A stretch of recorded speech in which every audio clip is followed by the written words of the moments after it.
Housing Commission virtual meeting. We're authorized to hold this virtual meeting based on the electronic meetings policy that was adopted by this commission at the September 2022 meeting.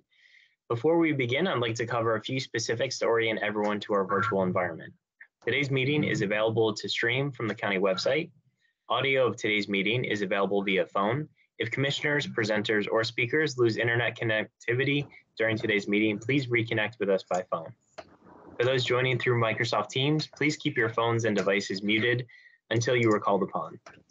Please turn off sound to any other devices around you to minimize interference. When called upon to speak, you must unmute yourself by clicking on the microphone icon that is located on your meeting command bar. The moderator does not have the ability to unmute you. If you're dialing in by phone, press *6 to unmute. There will be an opportunity for public comment for those that signed up in advance. Members of the public are encouraged to provide written comments by visiting the Housing Commission website. The meeting chat is active for presenters or commissioners who need technical assistance only. The meeting chat should not be used for discussion, public comment, questions, or requests for more information. Lastly, this is a public forum. Today's meeting will be recorded and posted to the county website. All information associated with today's meeting, whether written or spoken, is subject to Freedom of Information Act requirements. Sounds good. So I don't think we have any public comment not on items on the agenda, correct? That is correct. Okay. And so our first item on the agenda, I believe, is approval of the notes. And do we have from any of our commissioners any changes or corrections from the notes?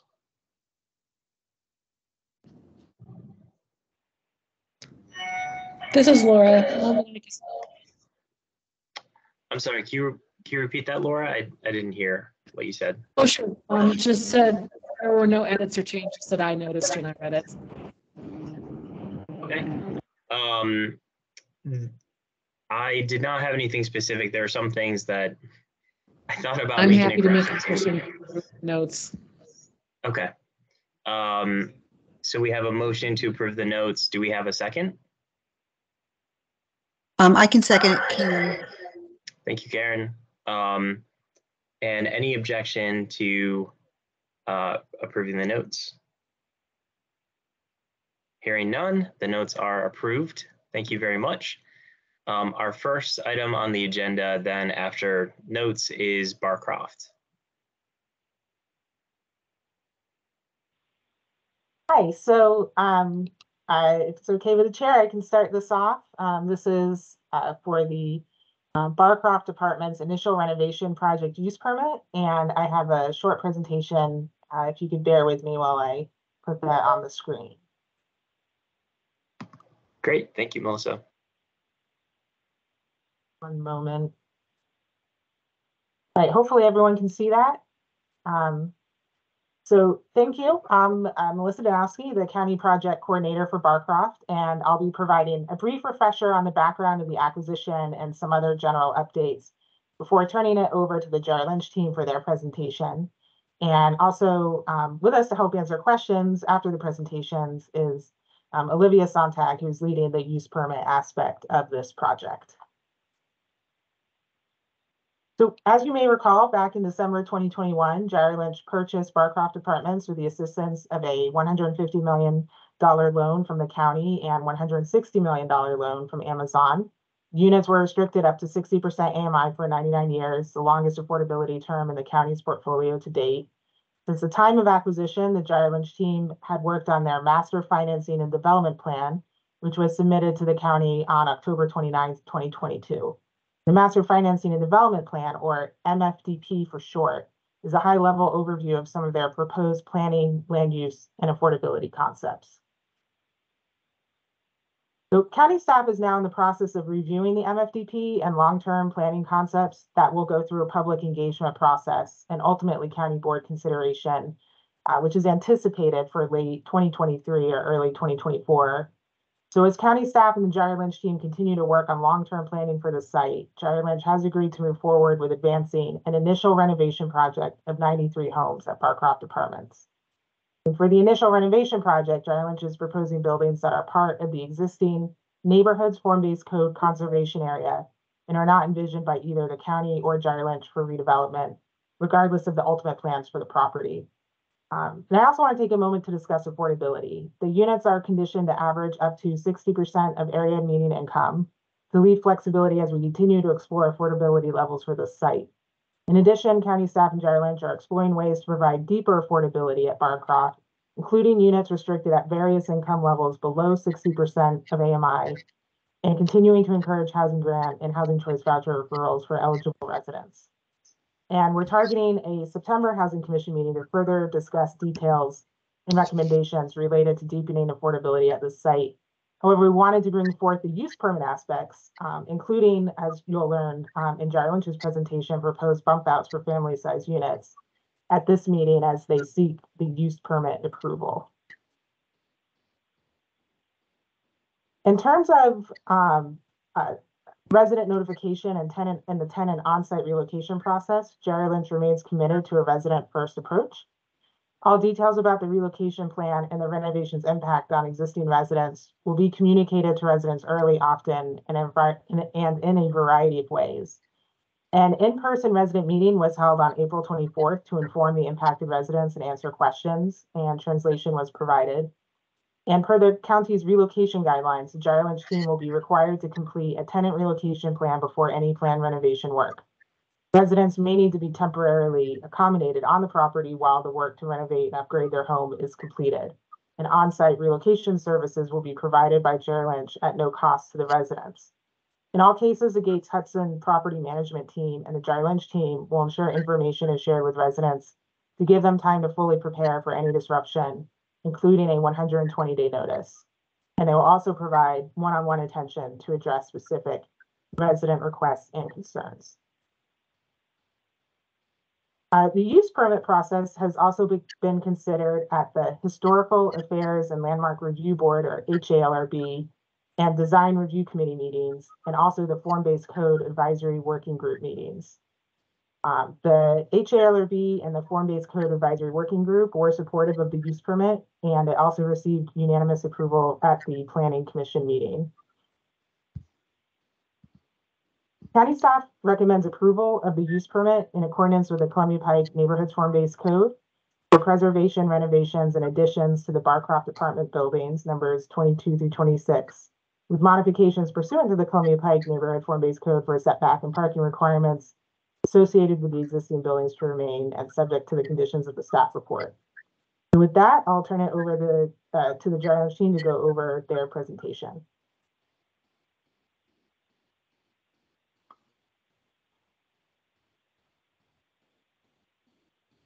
Great, thank you. Thank you, Melissa. I think my camera just died on me.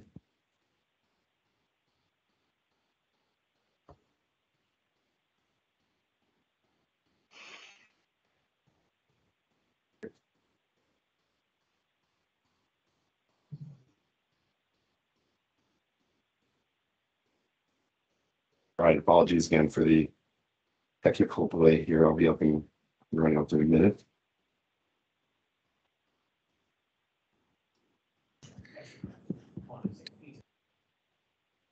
Okay. As Melissa mentioned, love to share with you today our overview of our use permit and really this first renovation phase as Melissa described.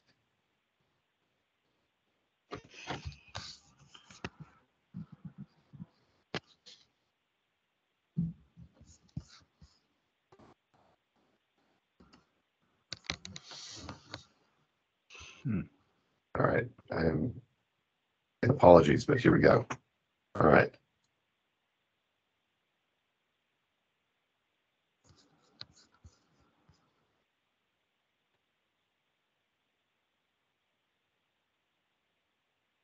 Kind of the beginning of this deal. I know we've met with you in the past on the acquisition and our goals with the MFDP, and now wanted to come, before you talk about our first application, our first renovation.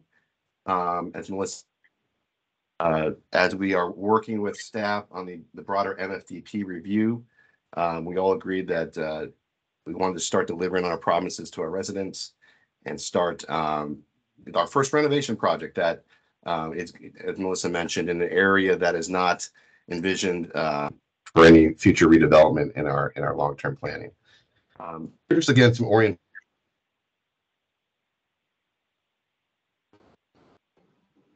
codes that overlay here. And you can see the majority of the site is in the neighborhood form. David, sorry, you cut out a little bit. If you could repeat, I think the start of that last sentence.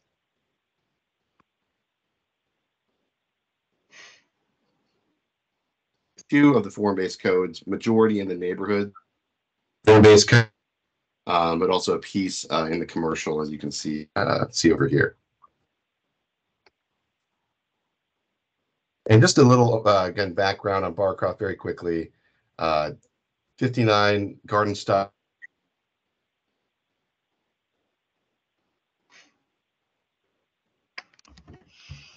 Up here, as Melissa mentioned, we spent a lot of time with the HLRB going through this, and with, of course, with Arlington County staff. Plan for the neighborhoods form-based code, where a lot of the project is located. The yellow project that is this first use permit is here, as you can see, located off of George Mason Drive and South 4 Mile Run. Is anyone else, or is everyone else experiencing the David cutting out? Let me try one thing.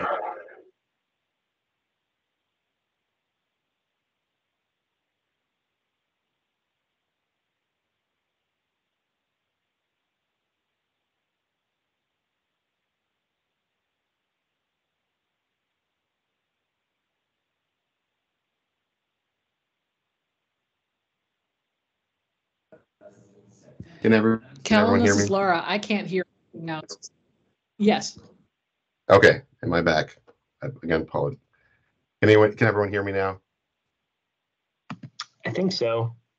Okay, well, yeah, please stop me. I'll switch back. I'll just be on my laptop only if this continues. And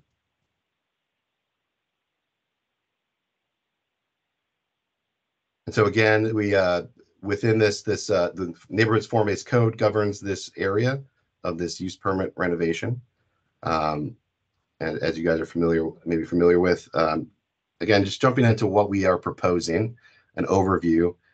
So really looking at your building renovations. In blue here on the site plan, you can see those are building additions. And also landscape and site improvements, specifically focused on one area of the site where we wanted to provide a gathering amenity open space for the residents in this section. It's a very hilly section. We did find an area where we could do that. Again, going back to the additions, as you can see here in the table, currently 93 units. The majority, 89 of those are 2 bedrooms, and 4 of those are 1 bedrooms. The proposed mix with the inclusion of the additions would convert 18 of those 2 bedrooms into 13 3 bedrooms and 4 4 bedrooms. And in our collaboration with the county, we understand that that's a priority to get larger family-sized, committed, affordable units. So that was one of the priorities as we were testing this site and examining opportunities to provide these 3 and 4 bedroom units to Arlington County. And we were able to do that. Again, in the blue areas that you see here are the additions. And then, as I mentioned, we did find a rare flat area in this section, which we were able to provide a kind of community courtyard, a gathering place. Again, as Melissa mentioned, and I think we've mentioned to you in our past meetings, we've really been focused on a resident first approach, understanding their needs. And this was clearly a need that residents had raised as places to gather together, on the site, and so we're looking to make some improvements here to give them an opportunity to do that. And here are the proposed additions that again create 3-bedroom and 4-bedroom units from existing 2-bedroom units. These, as you can see, building 25 has these two, what you see in the renderings here is building 25, where this additional sleeping porch addition adds that 4th bedroom. In the other bump outs, there are 3-bedroom, typically 4 per each, that are provided again through these additions, which we located again in the rear of the property, in the rear of these 3 buildings. And here are some elevations of those 3 buildings where we are providing those bump outs. And then again, just going back to summarizing the renovations, again with some diagrams here. Again, in the exterior renovations, you can see here, we're going to be cleaning, pointing up existing masonry, repairing slate roofs in this section. This is the first phase, which utilize slate roofs. You can see here currently there are PTAC units. We will be removing those and infilling with brick to match the facades. We will be need to accommodate small exhaust vents for the new mechanical systems and the in-unit laundry we're going to provide, and for the bathrooms. But again, we've been able to focus all of those on the rear side of the project. And then also, the majority of the windows have already been replaced under previous ownership. We will be replacing the remaining, these are basement windows that we will be replacing to match the existing replaced windows. We're also going to do other updates that are in line with the original character. And there were also, one of our discussions with the HLRB was Virginia housing design requirements we're balancing, because this will be financed through them. 2 requirements of covering existing wood trim with vinyl or aluminum cladding, and then also adding canopies as a requirement. And those are both ones we're going to ask for waivers for, because we think given the historic nature of this project, they have granted waivers in the past for those 2 items. Again, here are those 2 Virginia housing minimum design requirements that we can work through with the HLRB.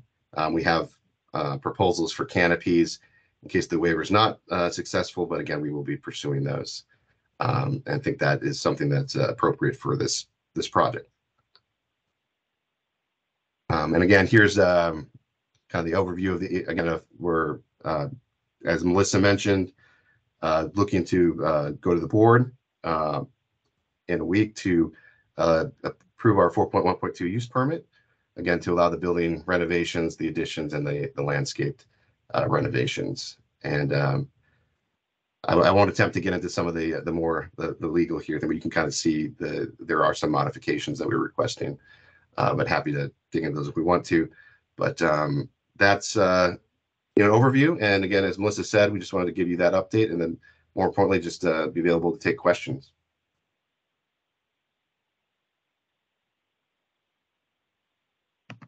Thank you, David, and appreciate you doing the workaround with your laptop so that we could hear you. Looks like we have 1 public speaker for this agenda item.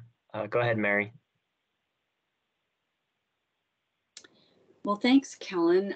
I really do appreciate the opportunity to come and comment on this first phase of Barcroft's redevelopment tonight. As Kellen said, my name is Mary Hines, and I'm testifying tonight on behalf of the Arlington Community Foundation.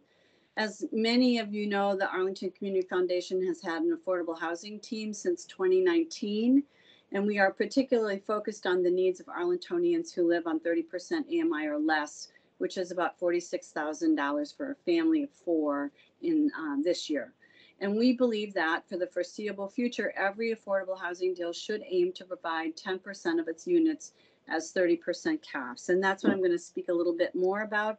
I will say we do applaud this increase in 3 and 4 bedrooms. It's a really important step as well. But we believe, we base our belief on this need for 10% of units to add 30%, committed to 30%, based on 2 recent pilot programs that we completed. Our goal in these pilots was to better understand how both CAFs and rent subsidies work, and then how their costs compare. Based on our work, we can say that in today's dollars, the cost of a 30-year rent subsidy is $255,000. The cost of a one-time brick and mortar investment is about $170,000. Said another way, it costs us 50% more to provide an annual rent subsidy over 30 years than making a one-time investment. So we've been following this whole Barcroft process with a great deal of interest. We note that in May of 2022, 255 households living at Barcroft reported that they earned 30% of AMI or less, and we've consistently advocated that we should end up with that number of affordable units at 30% when we're done. We think that condition 39 is heading in the right direction. We do hope that you'll ask many questions about what's intended by the language, and we do look forward to your September meeting discussion on affordability that Melissa referenced. That being said, we urge that 9 or 10 of the 93 units in this first phase ultimately be identified as 30% AMI caps. Thanks very much.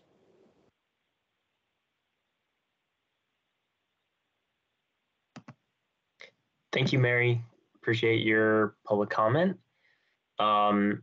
Now to have discussion with commissioners and questions. I do have a couple questions.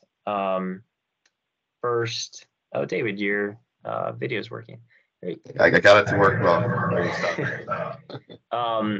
My first question, just so I don't lose track of it before getting into some of the others. So you mentioned the canopies as a requirement with Virginia Housing and their sort of loan origination. But because of the historical nature, you were trying to seek a waiver. I was curious, do you have a sense from the tenants themselves if they would prefer canopies versus not? Because I think just from a practical perspective, it seems like the canopies would be a benefit to residents from keeping the elements, clear, potentially safety when it comes to snow and ice, not accumulating, right in front of the door. So definitely understand the historical nature of the site. And I can see on the wood, like the wood borders, getting an exception. I don't think the tenants probably care that strongly about that, but I do wonder if the canopies provide a pretty significant benefit to the residents that would potentially outweigh the historical, I guess, considerations for the property. I was just curious if you all have had any conversations with the tenants about that. Thanks, Colin. We've had a couple, resident meetings kind of going over the overview of this. We have not specifically called out canopies as one of the options. We have, really since the beginning been pursuing kind of within the conservation easement, trying to address the historic nature of these properties through that. Understandable. I would just, I think, recommend that it's worth considering including it, just because, again, I think what's most helpful for the residents is the best way to go, even if that means that some of the historical character of the property changes. And I think, if there's something that can improve safety, and protect them from the elements as they're coming to and from the building, it's definitely worth considering. I did have a question also about the subsidy or the sort of the AMI for the CAF units, sort of in line with what Mary was asking. I know in the county's report you talked about exploring deeper subsidies beyond 60% of AMI. At what point will those decisions be made? And do you have any sense of for these particular units, is doing a 30% of AMI or something in between 30 and 60 under consideration. Yes, thank you. I can take that question. So we do hope to come back to the Housing Commission in September to discuss the strategy and recommendations for the affordability levels at Barcroft. It is something that we are exploring, and I'm actually excited to come back in September to discuss it more fully. And so, Melissa, that's not something that this use permit specifies. So that's sort of a separate question that gets answered later than what the use permit approval process. Yes, so the use permit does specify that all the units need to average up to 60% AMI, but in terms of that specificity, that would come later, and also part of the restrictive covenants that would come later with the finance closing. Okay, thank you. Other commissioners, questions, comments on the project?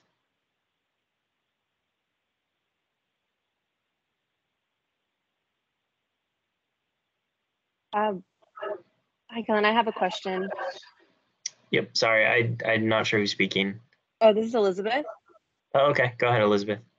Hi, I had a question about the courtyard. This is my first time seeing these plans. So I was just wondering, how big is the courtyard, and what type of activities are planned for that? Is there a little playground? Are there grills where people can get together and have family activities, things like that? Yes, and I can reshare this to maybe zoom in a little bit so you can see a little bit of the proposed layout. But yes, really the character of this space will be picnic tables, grills, kind of a gathering place. I think we've shown maybe about 4 or 5 picnic tables here.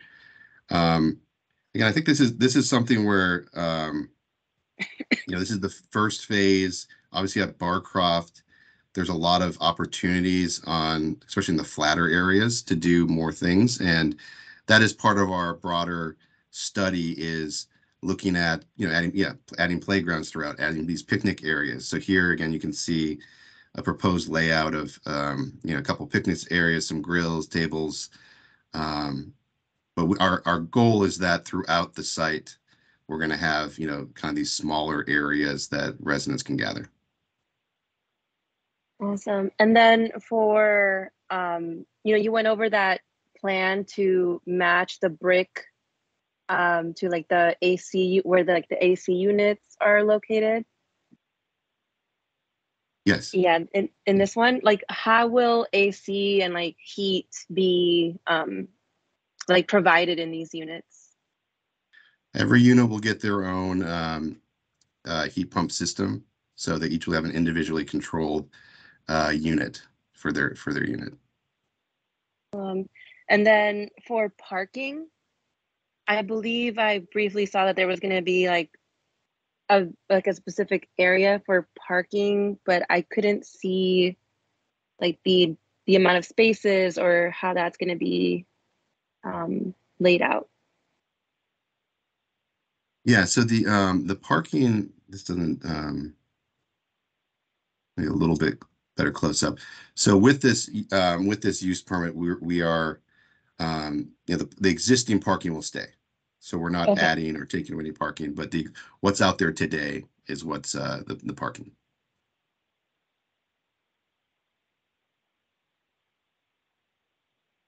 Thank you. Thank you, Elizabeth. I had a question about the square footage for the different bedroom sizes. Do you have that information handy for what is the square footage for the 4-bedroom versus 3 versus 2 versus 1? Yes. Yep. Just give me one minute here. I can pull it up. So the existing 1-bedrooms are about average of 650 square feet. The 2 bedrooms are 770. And then the 3 bedrooms would be an average of 985, and the 4 bedrooms would be about a little over 1100. Okay. Thank you. And definitely do appreciate the addition of the 4-bedroom units as well as the 3-bedroom units. Is the plan for existing residents whose units are going to be converted to a larger size unit that those people would be moving back into those new larger units, or how did those units get reallocated for existing residents? So in this section, we have basically a resident who's living in a unit currently that it will be having these additions, assuming they don't want to come back into a 3 or 4 bedroom unit. We have enough vacants here. We've been holding a vacancy to allow those residents to, again, the majority here are 2 bedrooms. So again, we're going to add to these 2 bedrooms. There are going to be available vacant 2 bedrooms for them to move back in elsewhere.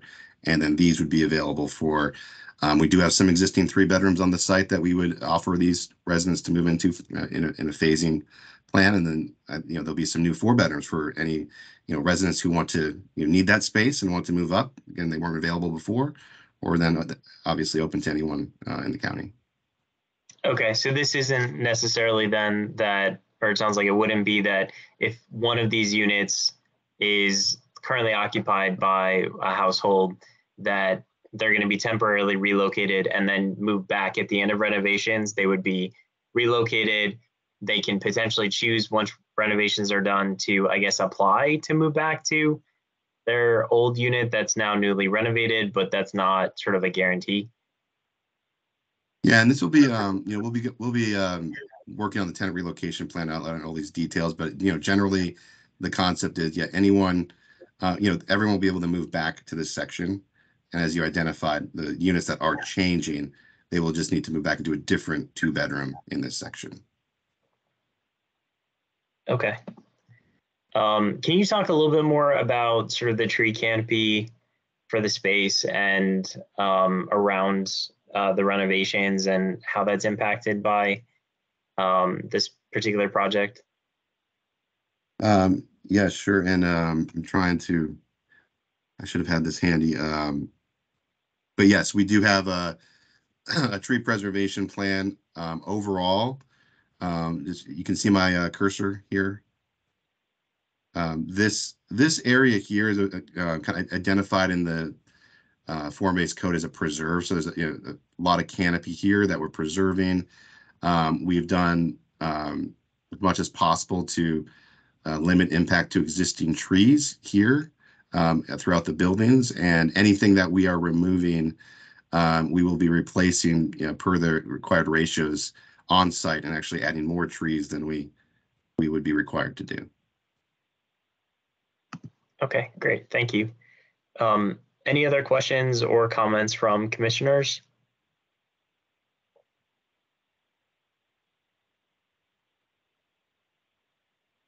Okay, hearing none.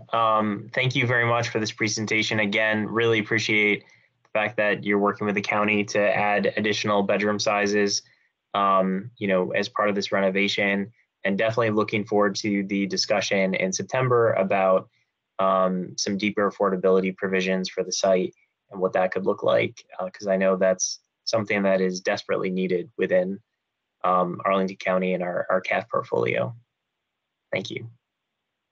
Chairman Beck, just one question.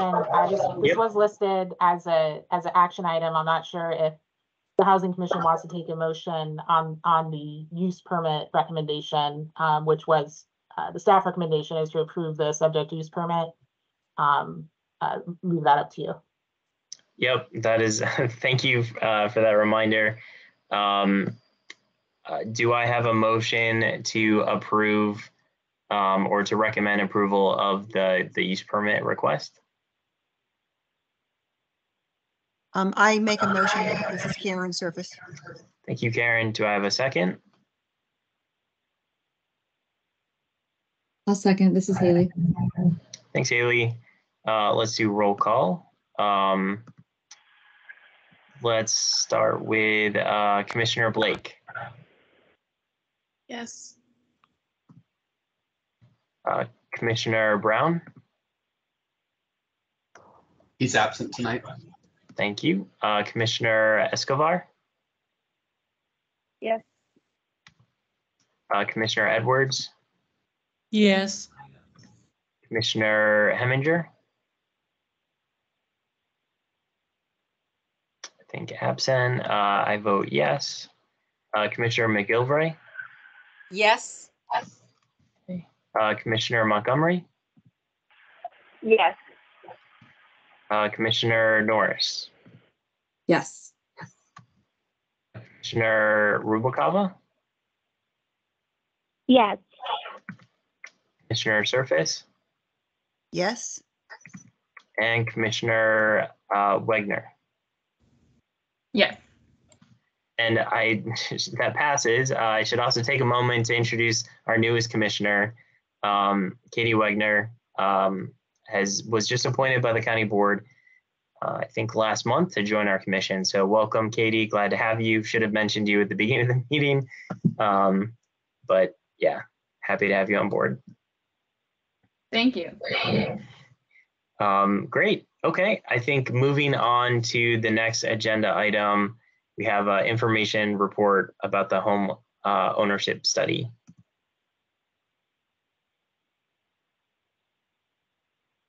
Great.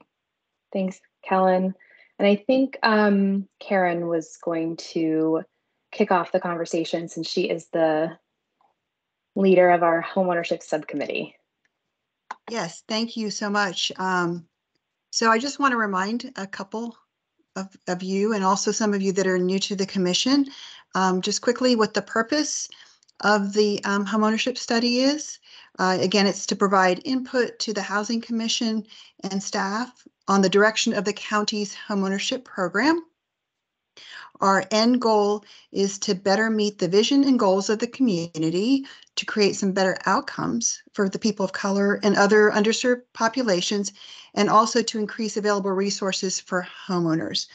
So the subcommittee, myself, Mike Heminger, who we're both on the Housing Commission, but we have three others who are public. We have Nicole Merlene, we have Richard Donahoe, and Mike Spots. So we have all been part of the meetings. We have been giving our input and feedback. And so we are really excited that we are now in the public engagement part of this study. So yes, Caitlin, please take over. Thanks, Karen. So yeah, I'm just gonna provide a quick update about where we are with the homeownership study, how we got here and where we're going. Again, my name's Caitlin Jones. I'm a planner in the Arlington County Housing Division. And I've been working with a group of staff from the Housing Division and our communications team to spearhead this first ever Arlington County homeownership study, where we're, as Karen mentioned, really trying to improve what we're currently offering as it relates to homeownership support. So we kicked off the study in summer of 2022. And again, we're looking to see how we can improve our homeownership program offerings.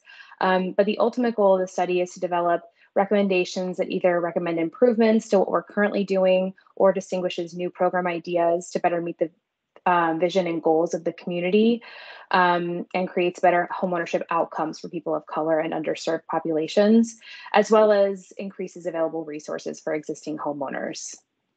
So this is just a quick snapshot of each of the phases of the homeownership study and where we currently are in the process. So as Karen mentioned, we're in our community engagement phase, where we're hoping to create a clear vision and goals for our homeownership programs. But as far as recapping what we did in phase one, we kicked off with where we looked at existing data on homeownership trends. This included looking at mortgage financing trends, purchase barriers, housing cost burden of existing owners, and other data. The report was released in October of 2022, and it's an analysis of it's called the Analysis of Home Ownership Housing and Barriers to Home Ownership in Arlington County. I've linked them in this PowerPoint, and I know that the slides will be sent around in it after the meeting. So if you do get a chance, I would highly recommend looking at that. There's got a lot of great data in there. We also focused on analyzing our current program's performance and just the history of who's participated, the demographics of those who are participating, and how we've been doing with what we're currently offering. This report was released in February of 2023. And we also, in partnership with a consultant that we contracted throughout the course of the study, hosted 5 roundtables and focus groups over the course of February and March to better understand the needs of specific populations as it relates to either purchasing homes in the county and also maintaining their homes. There were no more than 10 participants in each roundtable or focus group, so we really wanted to create an intimate environment for folks to kind of discuss the barriers that they face and some of their personal issues. And the sessions targeted condo owners, mortgage lenders, prospective and recent home buyers, older adults, and real estate brokers. As far as who participated, there was a diversity in the ages of homeowners, except for the older adults roundtable, where all the participants ranged between 60 and 89 years of age.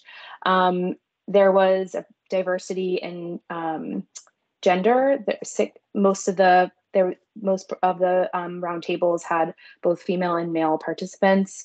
The majority of participants in the roundtables were those who identified as either as white, as far as our race and ethnicity, except for the prospective and recent homebuyers roundtable, where 6 of the 7 participants were non-white. A summary report that details the major trends that were derived through these roundtables was released in May of this year. And just the trends that we identified through this work helped to sort of narrow the focus of the homeownership study and has sort of guided us as we move into this broader community engagement phase. So this is just a quick snapshot of, as we move into phase 2, where we are in the community engagement or sort of our outreach period. And where we are now is we're beginning to consult the community on developing vision and goals for the county's homeownership programs. And so how we're doing this is we established an online feedback tool that's been open. It was open all of the month of June and the first week of July. It actually closes tomorrow until basically this online feedback tool asks residents to weigh in on the role of local government in providing homeownership support. There's only 4 questions, so it's super easy to fill out. But as of today, there were 863 unique participants. 38% of the respondents identified as a race or ethnicity other than white. 45% of respondents were 60 years or older. 84% currently live in Arlington, and 72% of respondents are existing Arlington homeowners. 23% are renters. 12% of respondents are existing condo owners, and there is a vast array of all of the zip codes in Arlington County were represented in the survey, but the majority of the responses were from the zip codes of 22207, 22204, and 22201. So that's just a little bit about who participated in the survey. As far as how we got the word out about the online feedback opportunity, we conducted outreach to, through our typical social media and other traditional county outreach tools, but we also held several pop-up events throughout the month of June to sort of meet people where they were in the community and try to encourage feedback that way. So we had originally planned 11 events, but 3 unfortunately were canceled due to the terrible weather that we had in June and into July. So that was unfortunate.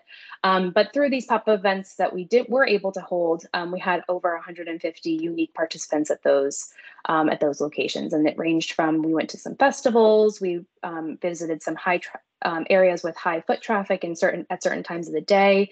We visited a couple CAF properties. So we were really trying to spread out and capture a broad range of feedback.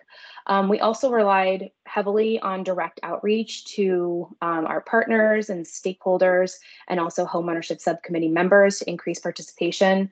We conducted outreach to over 80 individuals and organizations to try to get them to share the information with their networks and to increase participation in our engagement efforts.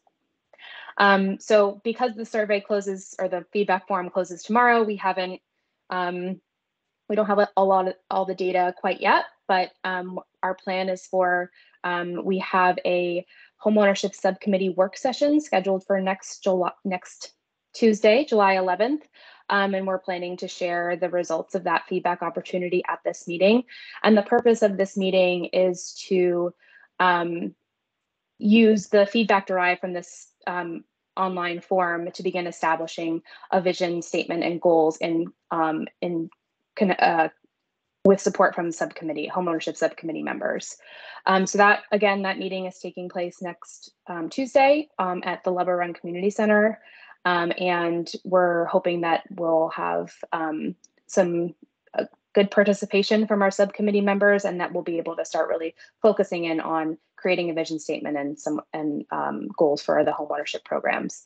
As far as the next meeting, we have a community workshop scheduled for July 22nd at Walter Reed Community Center.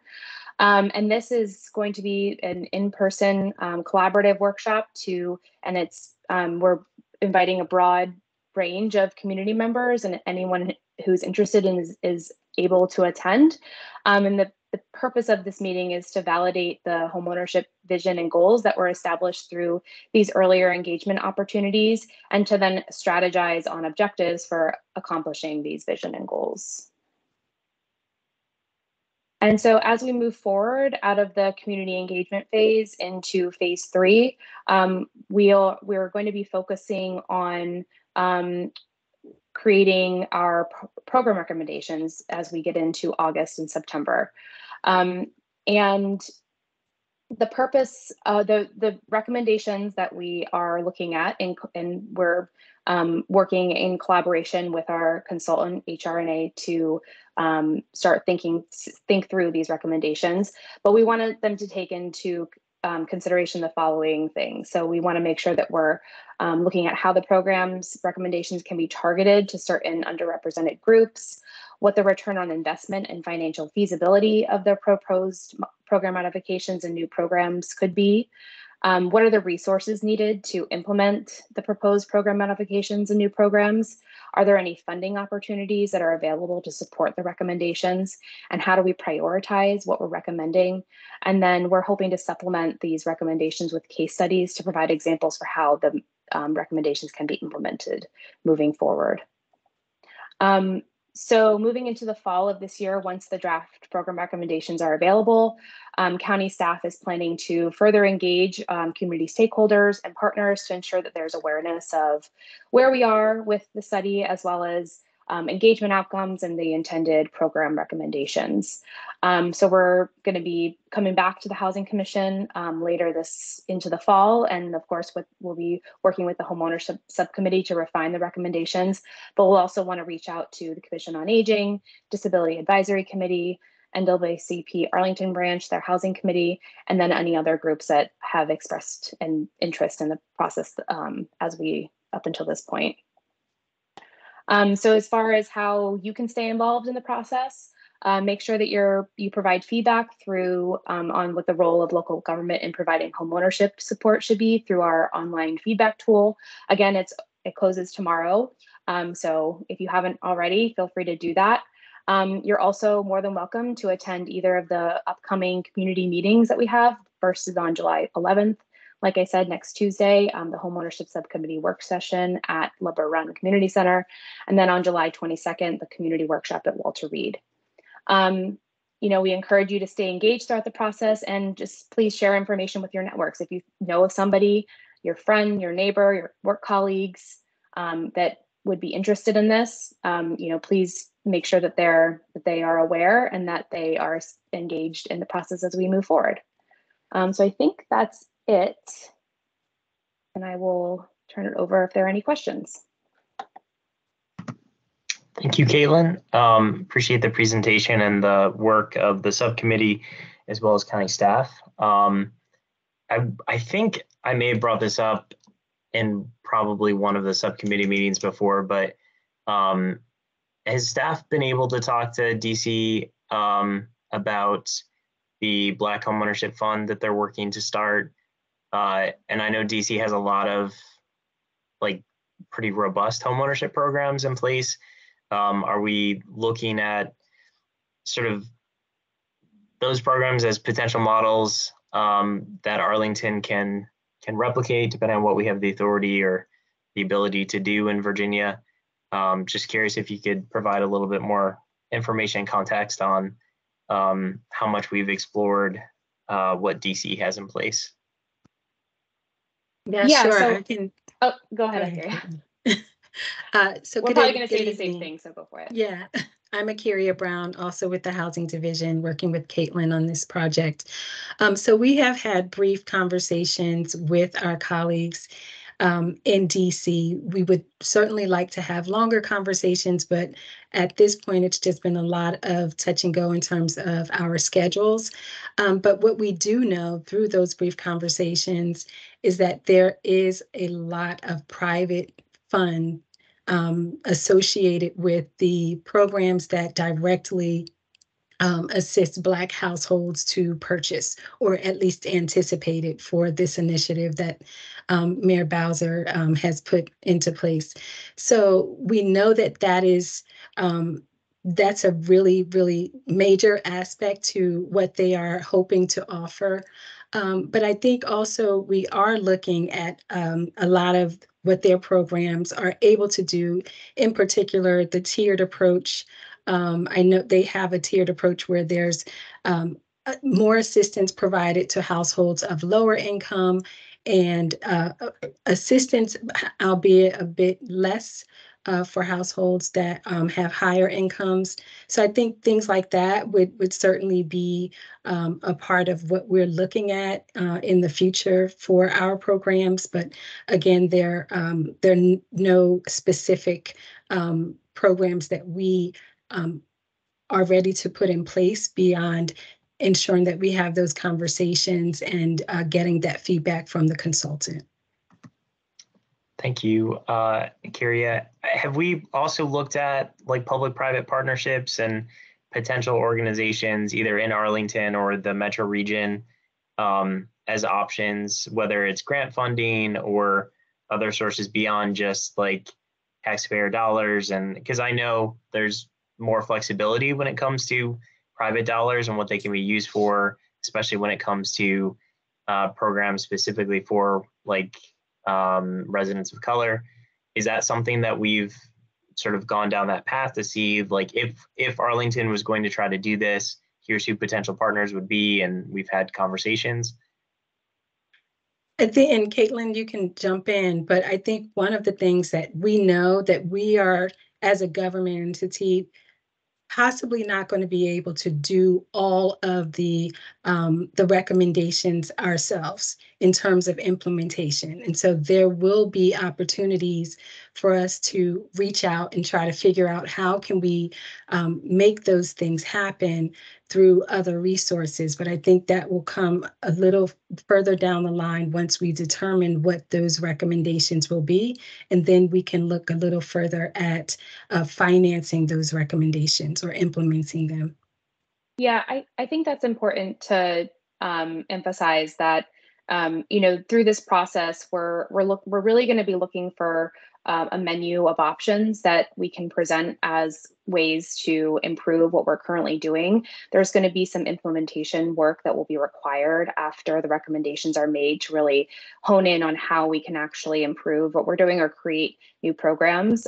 So I think, I just want to make that really clear that when we get to the final, the deliverable from this study, it's not going to be an immediate fix. We'll have to kind of identify, what can we do? What's the low hanging fruit? What can we do now? What can we do, in 2, 3, 5 years? And how can we really, what resources are required to be able to make, those recommendations a reality? Thank you. And I did have a follow-up question. I think as part of the county's budget guidance, they included language around looking at missing middle or the enhanced housing opportunities, and potentially providing support or assistance for like lower moderate income families to be able to purchase, missing middle type home in Arlington.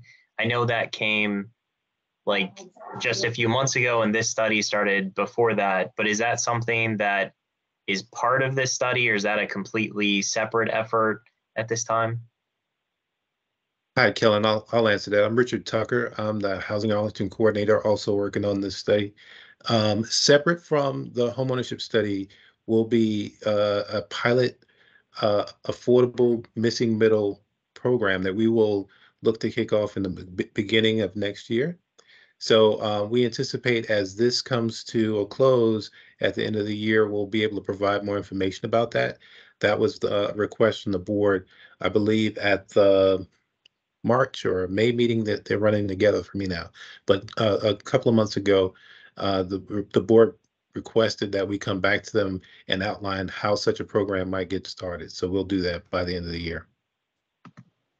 Thank you, Richard. Other questions, feedback from commissioners?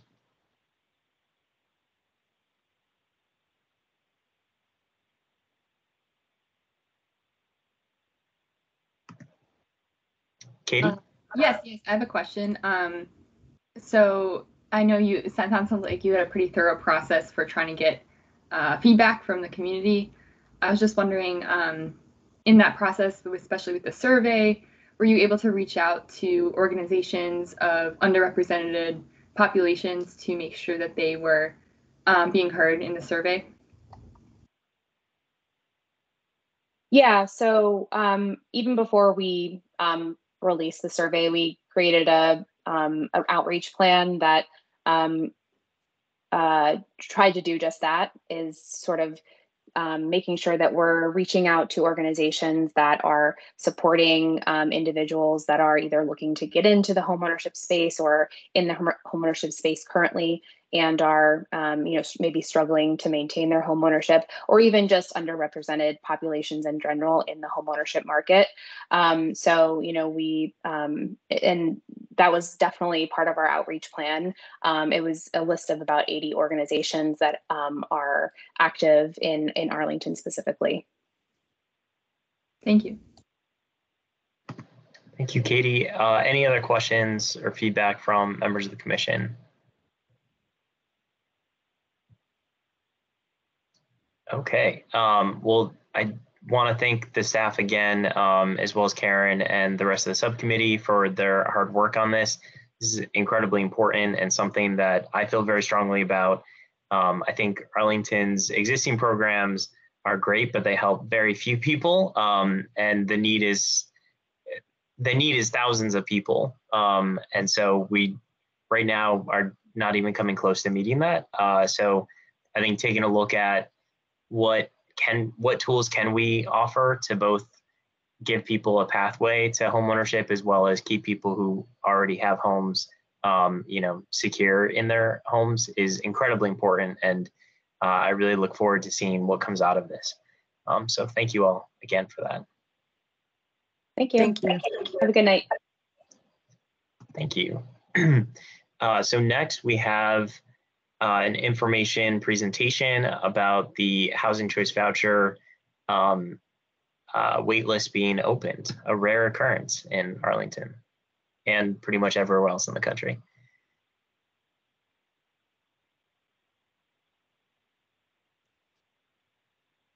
Good evening. Vanessa, do you want to hear? I'm going to share the PowerPoint. Yes. Good evening, everyone. My name is Vanessa Street. I'm the Executive Director of Arlington's Housing Choice Voucher Program. And thank you so much for allowing us to share what we think is very important information for our low and moderately low income families. We have a relatively short presentation, but we want to give everyone an idea about the process that we're planning. And I will rejoin Tyden at the end. This is Tyden Stevenson, I'm sorry. He works with Arlington Housing Choice Program as a special programs coordinator. So I'm going to allow him to go ahead and do the presentation and rejoin him at the end as far as questions and answers. Hi, everyone. As Vanessa said, my name is Heinz Stevenson. This is going to be a pretty short informational overview, and we still don't have all the details completely firm, but we're trying to keep, all the public in the loop broadly. So yeah, I'm gonna get started with just some sort of background information on the program. So the Arlington Housing Choice Voucher Program is sort of the title that refers to the county staff that manage our the county's federally funded housing assistance programs.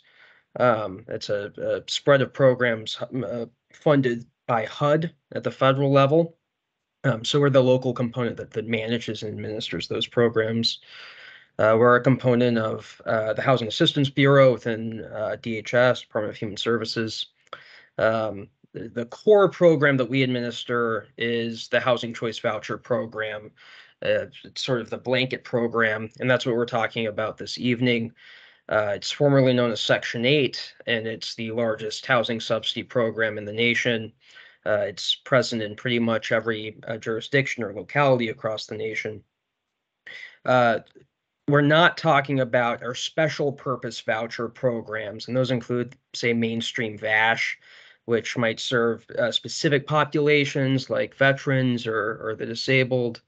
In total, we administer through the core program, through the Housing Choice Voucher Program, roughly 1,554 vouchers. That's a rough estimate. It changes and fluctuates, but that's pretty much an equivalent number of households across the county, and we serve a diverse cross section of households in every corner of Arlington County.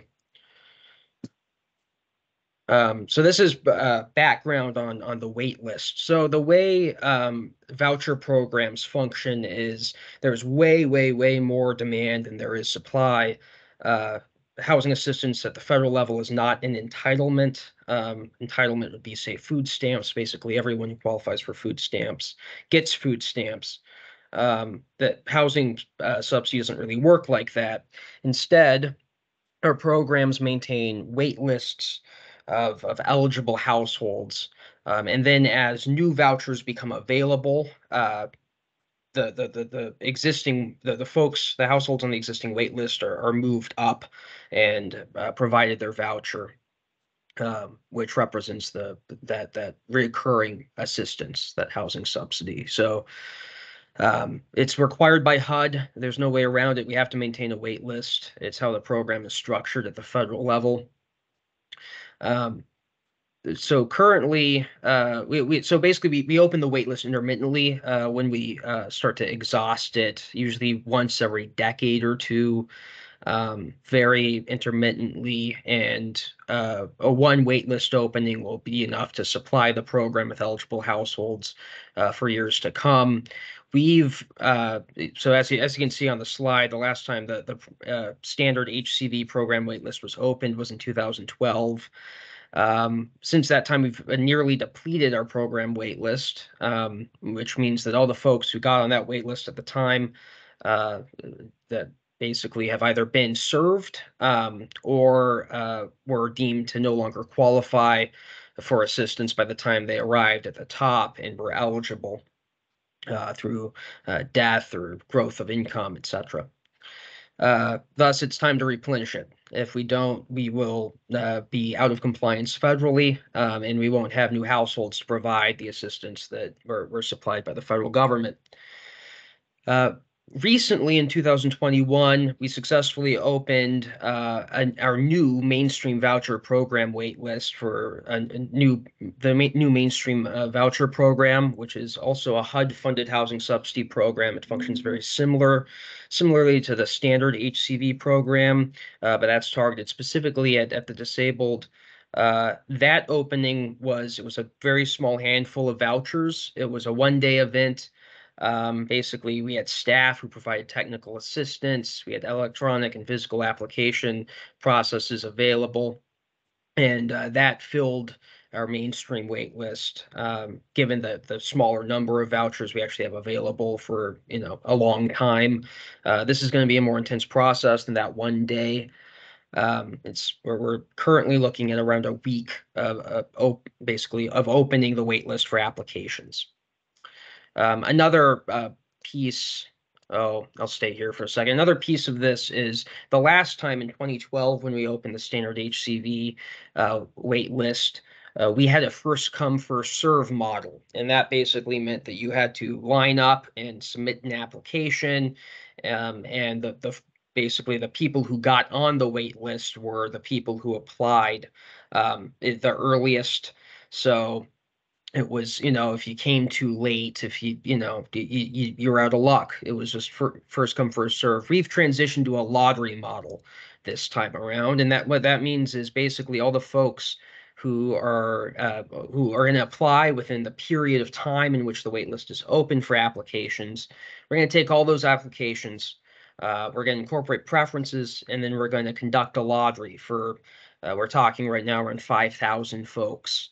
And that creates a more equitable process. It isn't just the folks who happen to be able to show up, which obviously a first come, first serve model tends to privilege those who might have fewer children, might disadvantage the working poor. So the lottery system is thought to generally be a more equitable, fair system, give everyone a shot to apply. So this is how the HCV program fits in. At the top, you can see two core county-run programs, the Permanent Supportive Housing and Housing Grants Program. Because those are locally funded, they're a bit more flexible. We kind of decide how they run. The HCV program is federally regulated, so there's specific federal regulations that we have to comply with. It's not funded with county dollars. Certain aspects of administration are, but the actual assistance isn't at all.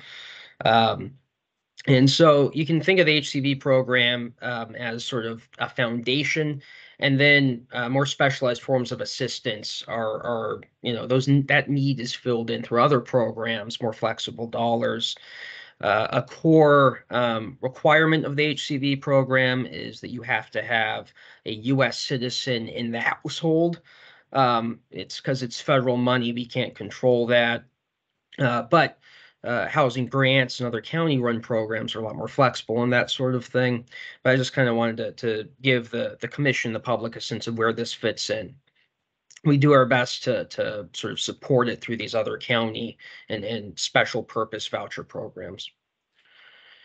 So this is a slide I threw in really last minute, but I realized going through it'd probably be a good idea to give everyone a sense of who qualifies for the program. Income eligibility for the Housing Choice Voucher Program is determined every year by HUD. So this is the current limits.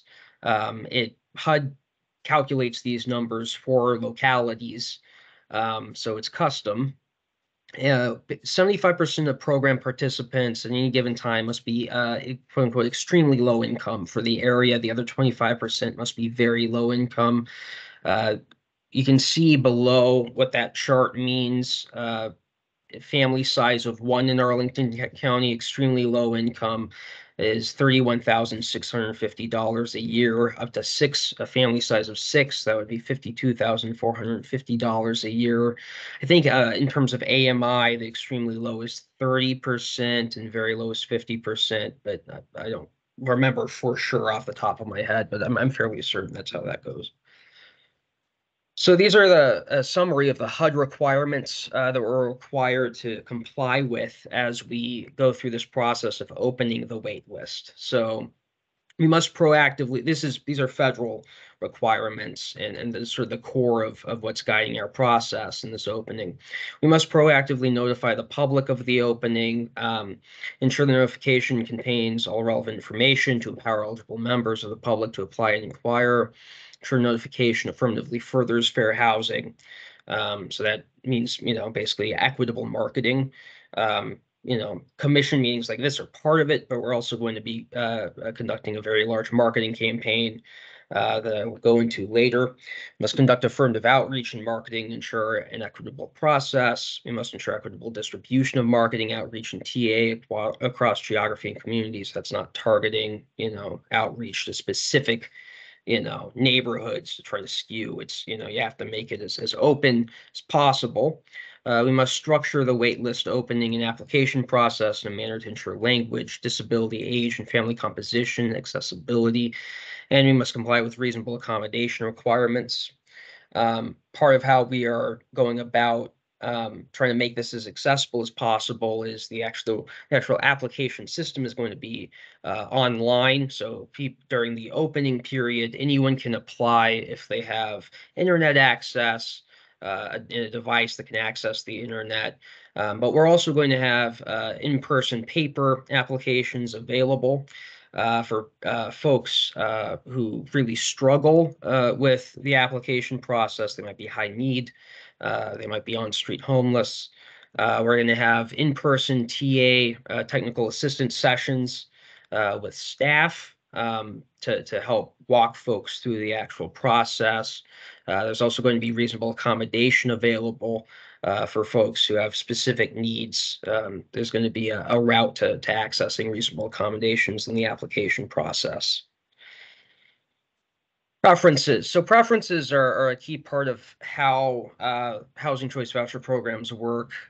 Each program gets power over the preferences that they incorporate. Basically, a preference is used to weight households for access.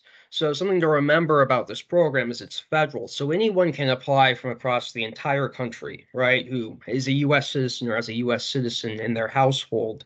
That means that, we can't just say only Arlingtonians or only folks in the region can apply. So instead, how we try to make up for that, ensure that the local folks have a shot at assistance is through preferences. So 5 preferences used in weighting the lottery. So once again, when folks submit their application, it goes into a lottery at the end of that application period, and that's how we actually cultivate that wait list. Live or work in Arlington, it's going to be a preference. So how this might work in theory, and remember the lottery, it's all going to be digitally done. It's not like we're playing bingo. But how this works in theory is if you meet these preferences, it'd be like getting 2 applications, 3 applications, that sort of thing. At least that's my recollection. So if you live or work in Arlington County, that's a preference. If you're homeless, that's a preference. If you're a victim of domestic violence, if you're a disabled household that qualifies for permanent supportive housing, or if you're an individual or household with disabilities that would qualify under the Olmstead Act, that's also a preference. So you get benefit preference in the application process. So this is the project summary and status. We created an internal project plan that we've been following for the past couple of months. We secured approval of that internal plan from DHS and county leadership.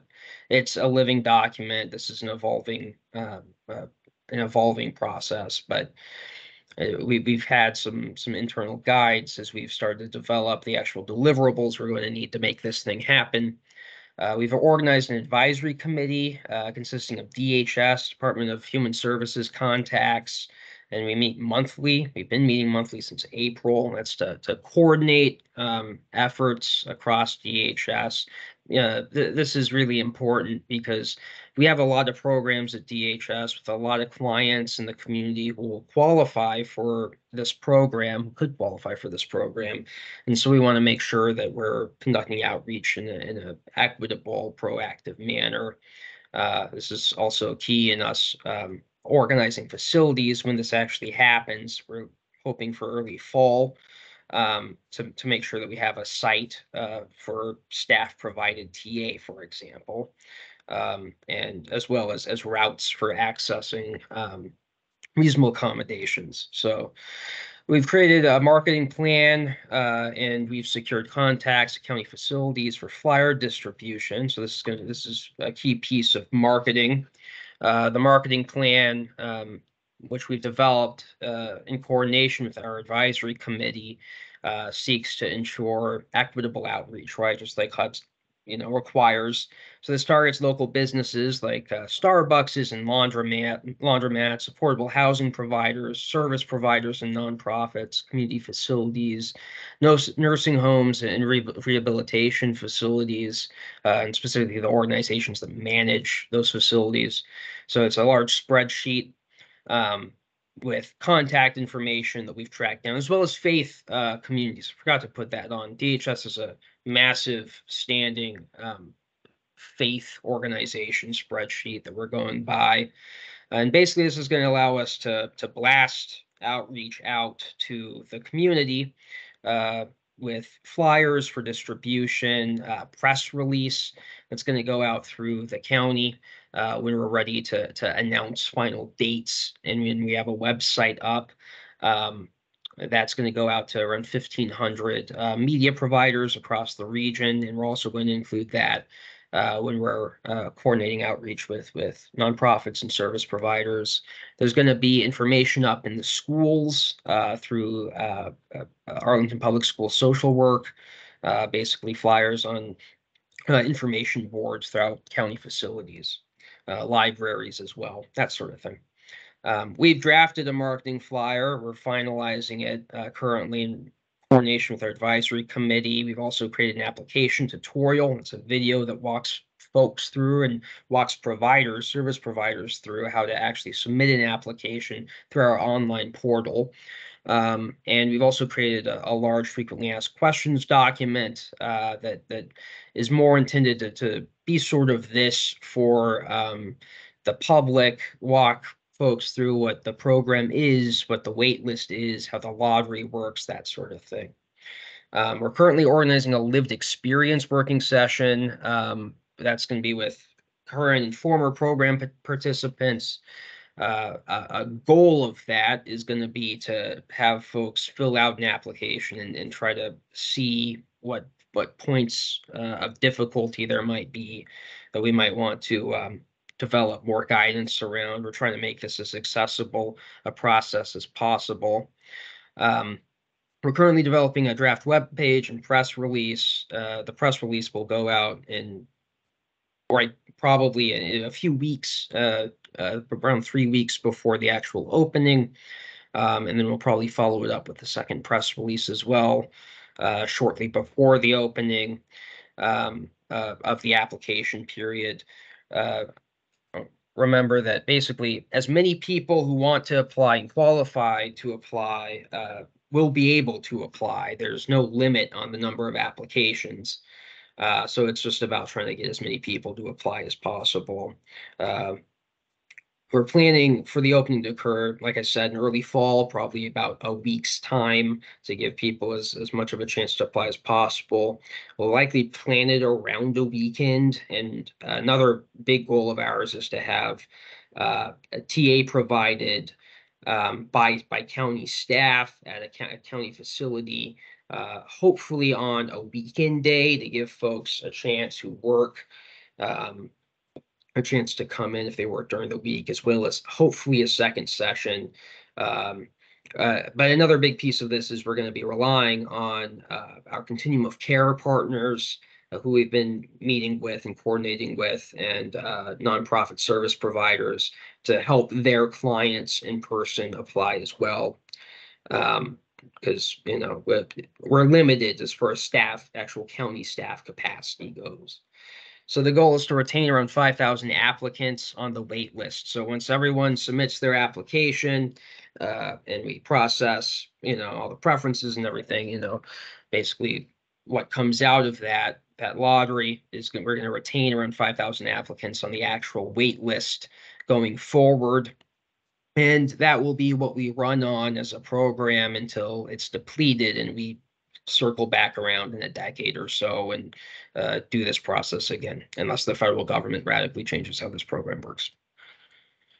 And with that, we have questions and comments. There's a couple other in this PowerPoint contact and resources, but questions and comments, and I think Vanessa and I are going to share responsibility here. So thank you so much for for the opportunity to present. Thank you for the comprehensive presentation. And I think, as I said, when I opened, it's exciting to see the wait list opening back up. It's a rare event. I had a couple questions just to start us off. When it comes to the outreach efforts, have you looked at doing, like, working with APS to like send flyers home in backpacks, especially for like elementary school students, and communicating through flyers to parents of APS students? That's a great question. So I've basically I've emailed the director of social work. Thus far, my thinking was to trust the director of social work to distribute and to know how best to distribute. That said, that's definitely an idea I can throw out there to them, specifically call that out.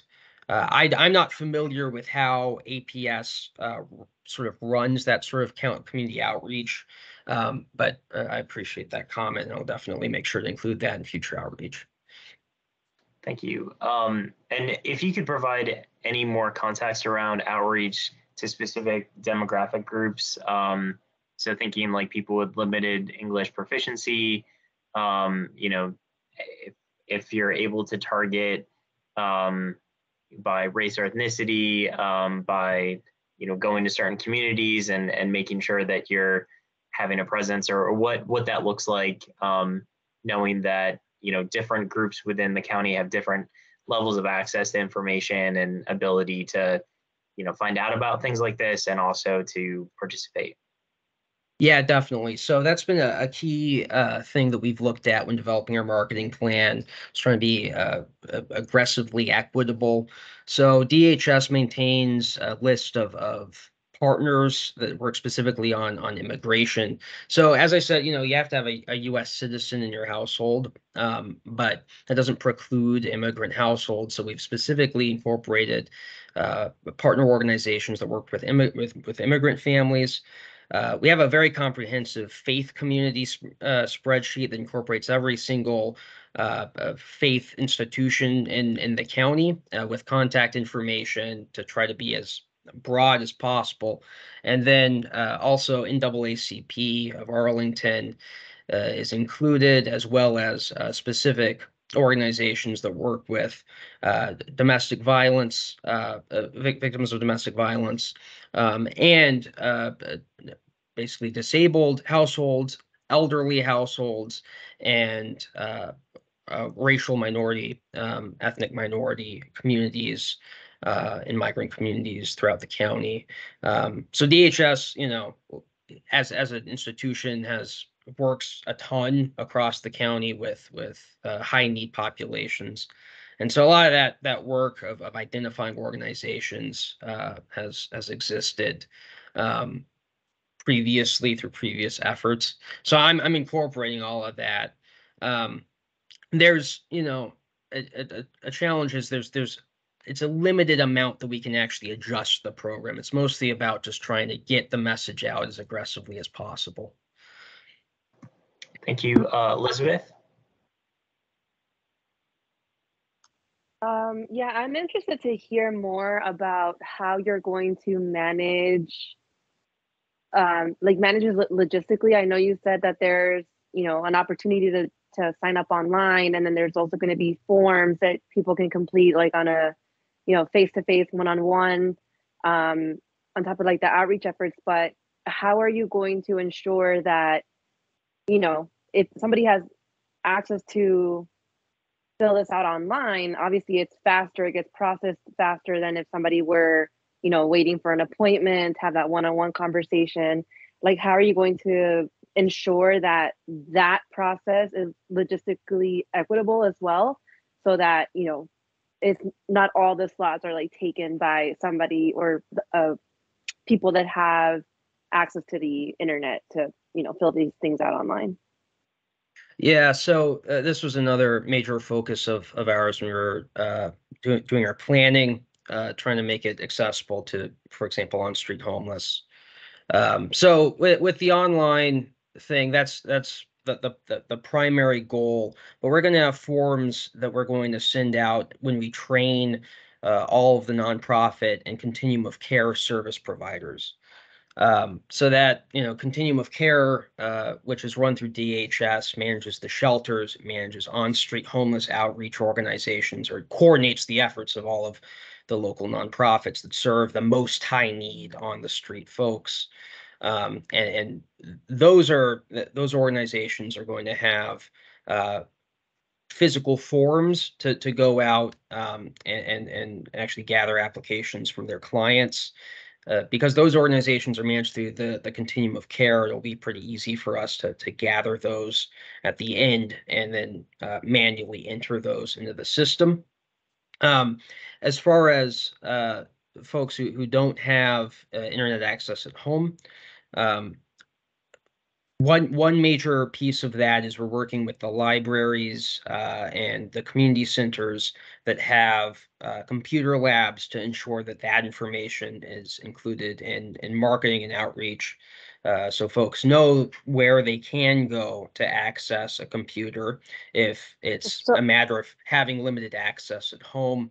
In addition, we're going to have a facility, or we're going to have a technical assistance session, one or two, we're hoping for two, in which county staff are actually going to be providing in-person technical assistance at DHS, and which is connected through public transit as well. So in-person assistance as well. Yeah, so I would actually suggest, and when you say that you'll be providing information saying that libraries, have access to computers and all of that, instead of hosting, or I guess just like adding on to the DHS technical assistance sessions that you'll be having, I think it would be great to have some of these at the library, because not everybody, when you're thinking about entering like a government type building, not everybody is comfortable doing that.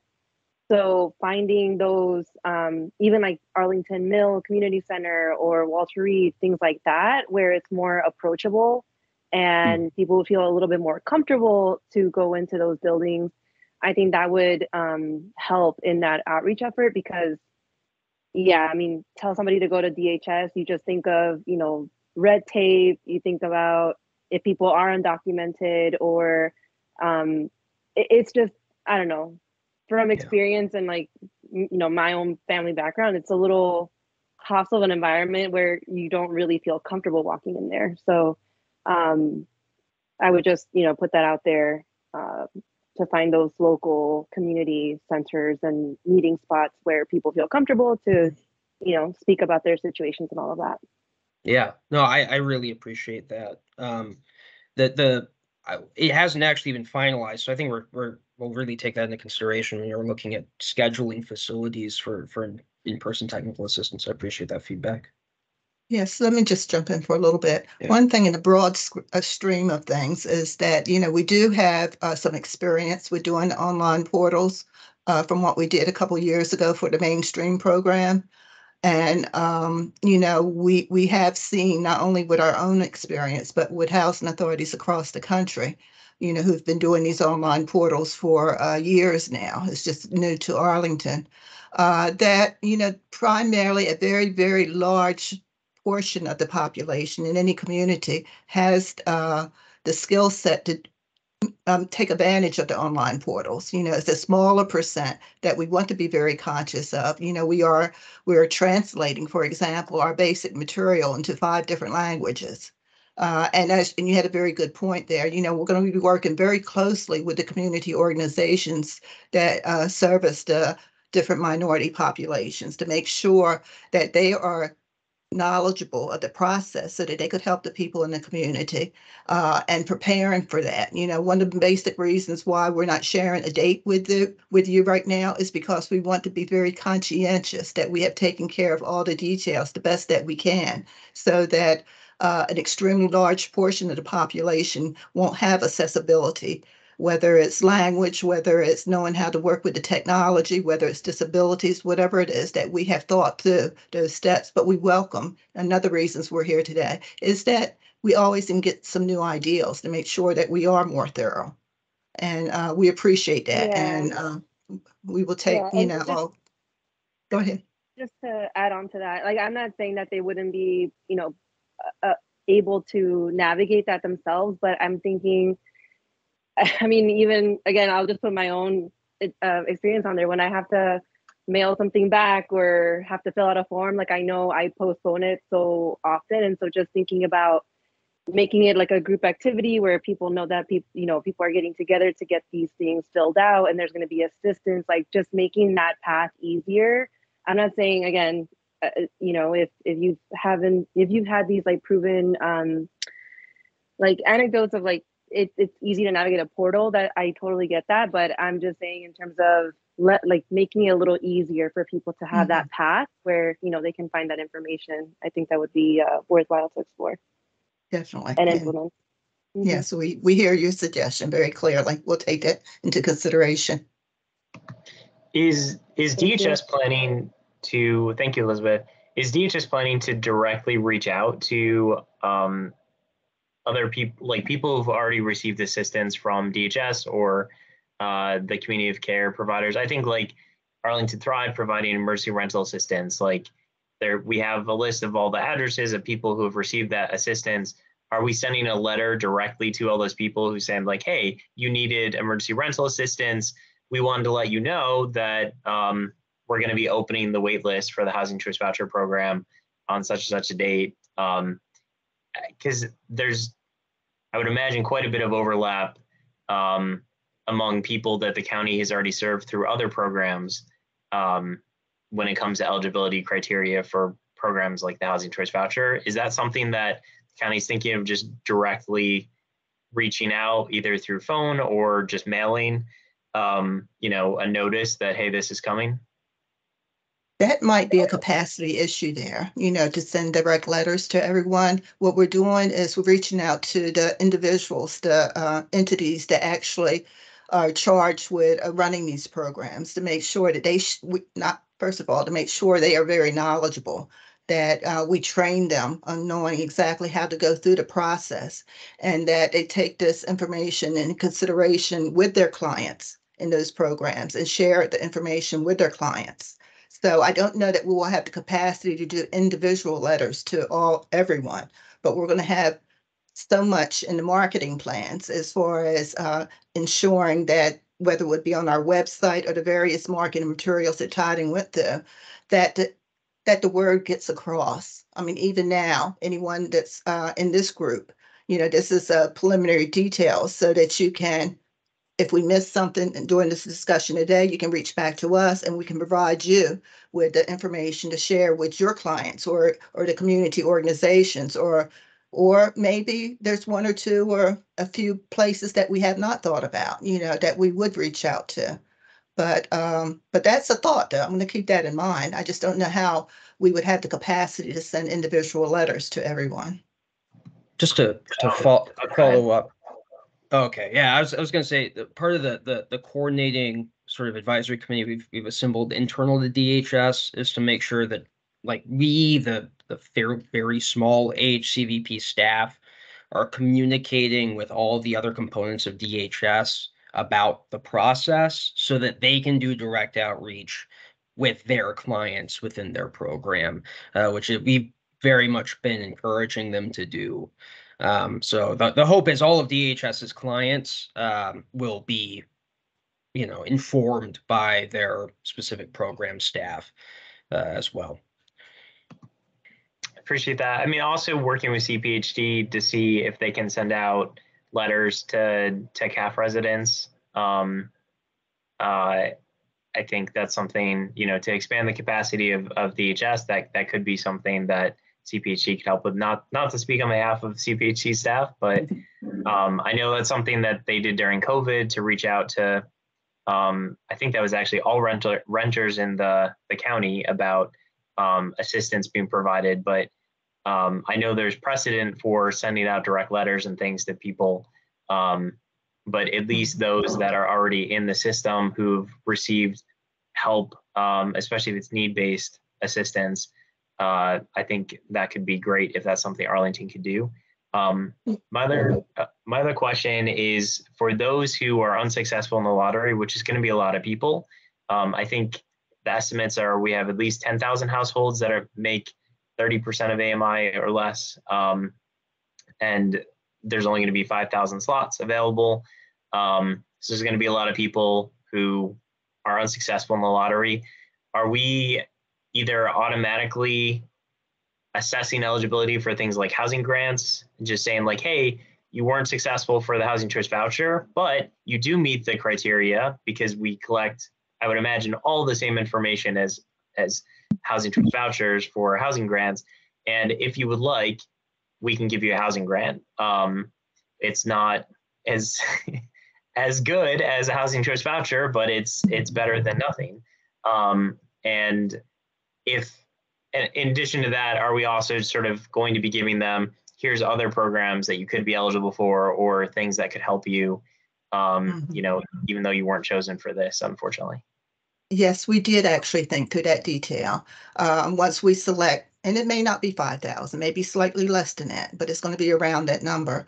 But the people who don't make the lottery, and the letter telling them that they did not make the lottery, will include other resources.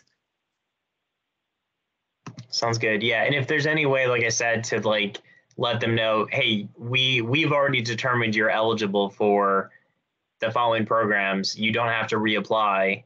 That would be. We can't quite do that because this is a preliminary application that we're accepting. So it's just self-declaring what their status is. So we can't say that they're technically eligible at that point. Once they really are pulled up from the waiting list, and we will start the formal eligibility process. Okay, so okay. Yeah, every process, because of the structure of the federal requirements, every time we verify eligibility, it's a very in-depth process of a staff person sitting down and going through a federally required eligibility system. You know, so we'll have guidance, and I think in that follow-up letter we're going to say, hey, if your income is below, you know, here's the income requirements, then you should qualify, but we won't be able to guarantee that. Okay. Or if there's a way to, you know, even sync up the portal with the application process for housing grants or something, like just, you know, since you'll have their information anyways, even if that's something that happens after this goes live and after the lottery, when staff has a bit more time, but that could be helpful because obviously for low-income folks, the amount of time and effort they have to put in applying for many different programs just to meet basic needs is a huge burden on them. So anything that the county can do to reduce, you know, that time spent and energy spent sharing the same information over and over again to apply for different programs would certainly be helpful. That is definitely a good point.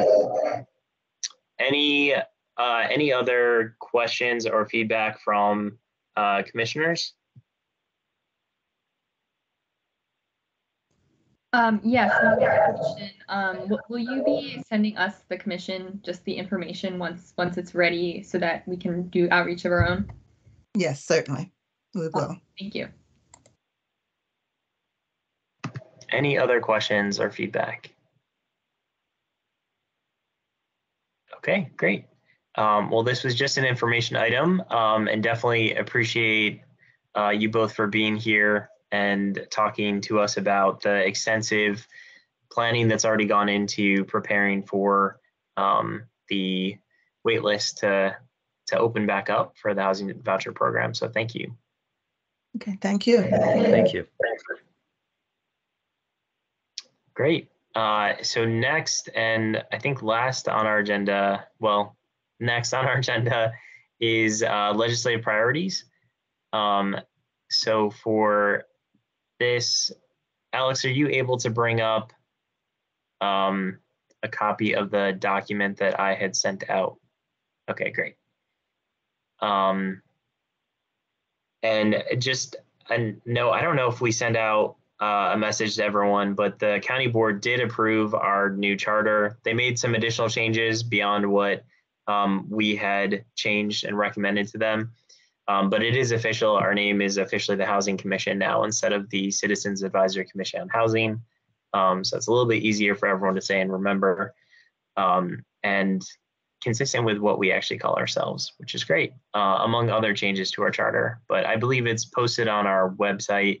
And Alex, if you could send out a copy to all the commissioners of the final one that was approved by the board, that would be helpful as well.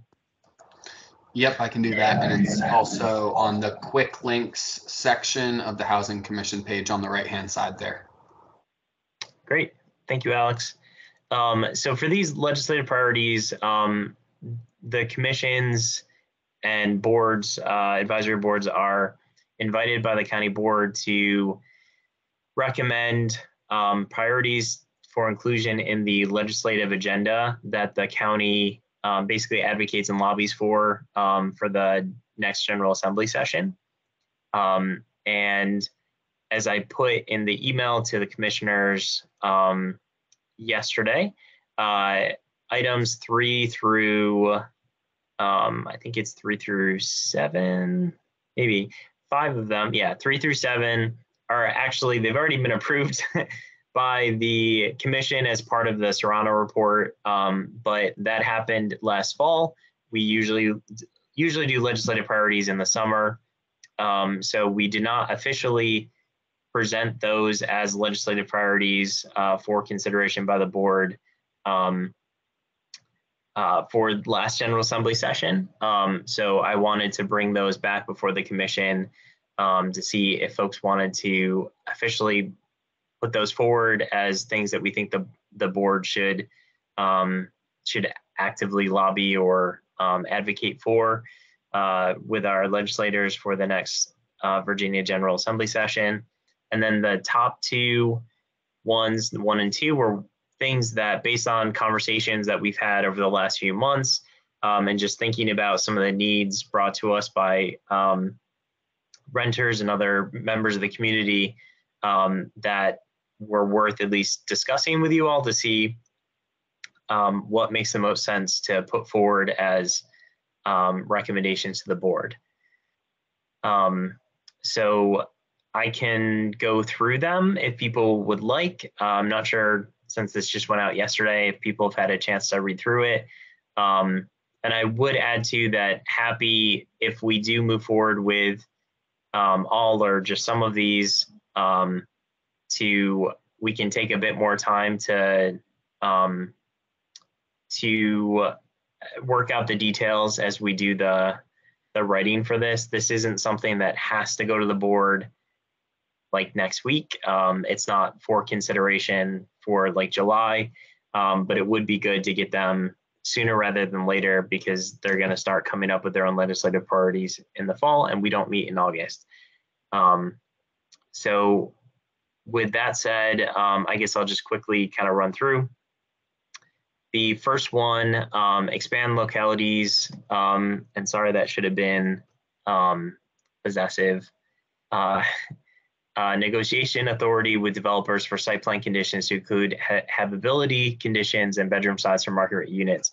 So I think there's more that I would want to add here. I just haven't had a lot of time to dig into all of the different things that have come up or that we think would be helpful for counties and cities like Arlington and others to be able to include in negotiations with developers for site plans. I know we've heard from county staff when it comes to habitability conditions that they're not allowed to negotiate that. We've heard the same thing from county staff around bedroom size for market rate units, like when we've asked about are they able to request that developers do like more 3-bedroom units for market rate? And they apparently don't have that authority. They can only negotiate that for committed affordable units. But there's certain things that I think have come up in conversations with our commission that we'd like to see the county to have at least the ability to negotiate over for market rate buildings and units, and not just CAF. So that is kind of the impetus behind that first one. And like I said, I think there's more potentially to this to explore. Go ahead, Karen. I was a little bit confused by this. Is this for new construction or renovation projects, or both?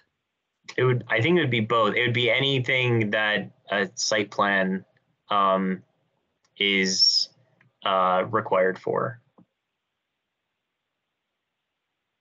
Okay, it's just a little bit confusing, I guess. I don't know, maybe- What aspect of it? Well, it's just so broad. I mean, but maybe it needs to be broad. Yeah, I mean, I think part of it is I don't want to get overly prescriptive, and then the board and the county like legislative liaison are gonna like decide what they want to do anyways with it. But I think in part it's we want to express a sentiment about what we think is important. Where we need to, we can get specific. On this one, I would like to get a little bit more specific and provide some examples.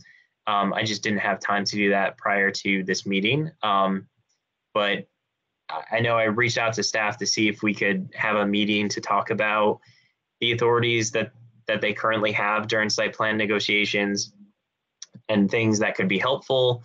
They weren't able to meet with us because I think they didn't want to be seen as influencing what the board was ultimately going to decide as far as a legislative priority. So I think this one would require some more digging to nail down the language that we'd want to use and also provide some examples of like why we care about this, why are we bringing this up in the first place for county board members who have not been sitting in our meetings and have not, heard about the questions that we asked staff to say, oh, why didn't you ask the developer to do X, Y, and Z? And they came back and said, oh, because we can't.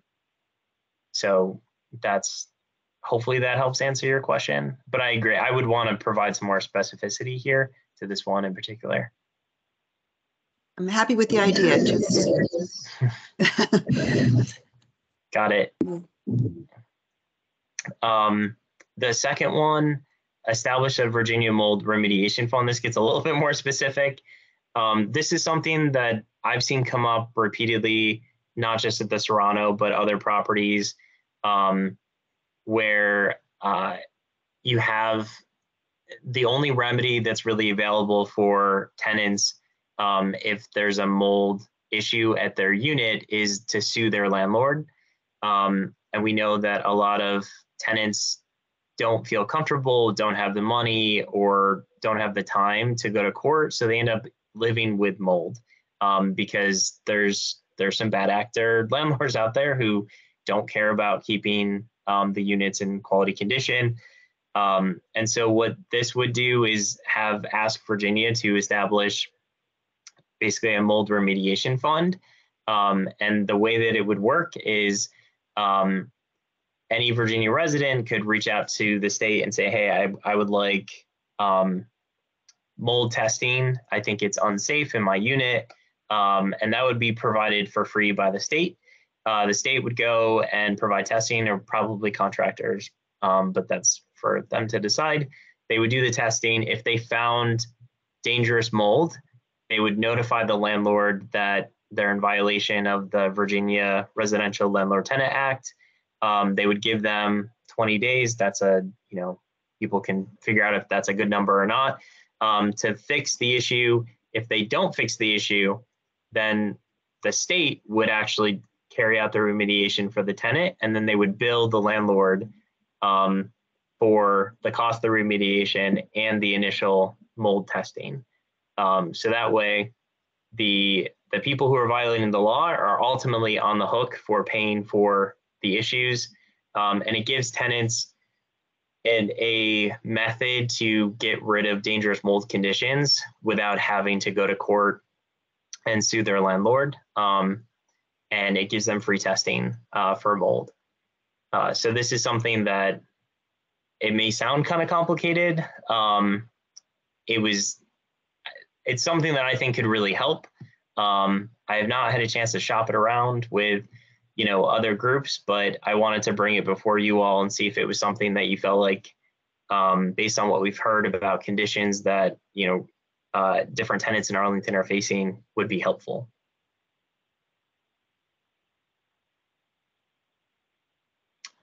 Go ahead, Mike. Hey, thanks, Kellen. I actually have a couple questions. Are these listed in order of priority, or are they just in any order? They're in any order. Okay, great. I have just a couple reservations. I think the spirit of the language is good, but I just worry about one, the cost of implementation if it's statewide and the state has the responsibility to actually remediate the mold. But then secondarily, when I think about, Virginia suing developers, I think that's really unlikely to get through. And so I wonder if there's maybe an opportunity to change the language to say the state has the authority to require the developers to do the mold remediation. It's just like food for thought. And then my last question was, are we going to put the affordable housing ordinance as one of our legislative priorities?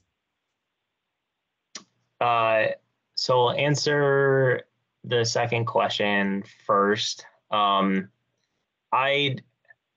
concern is that what I've seen is that even the courts, like if you sue the landlord for failing to live up to their obligations under the Virginia Residential Landlord Tenant Act, you often see that they don't comply.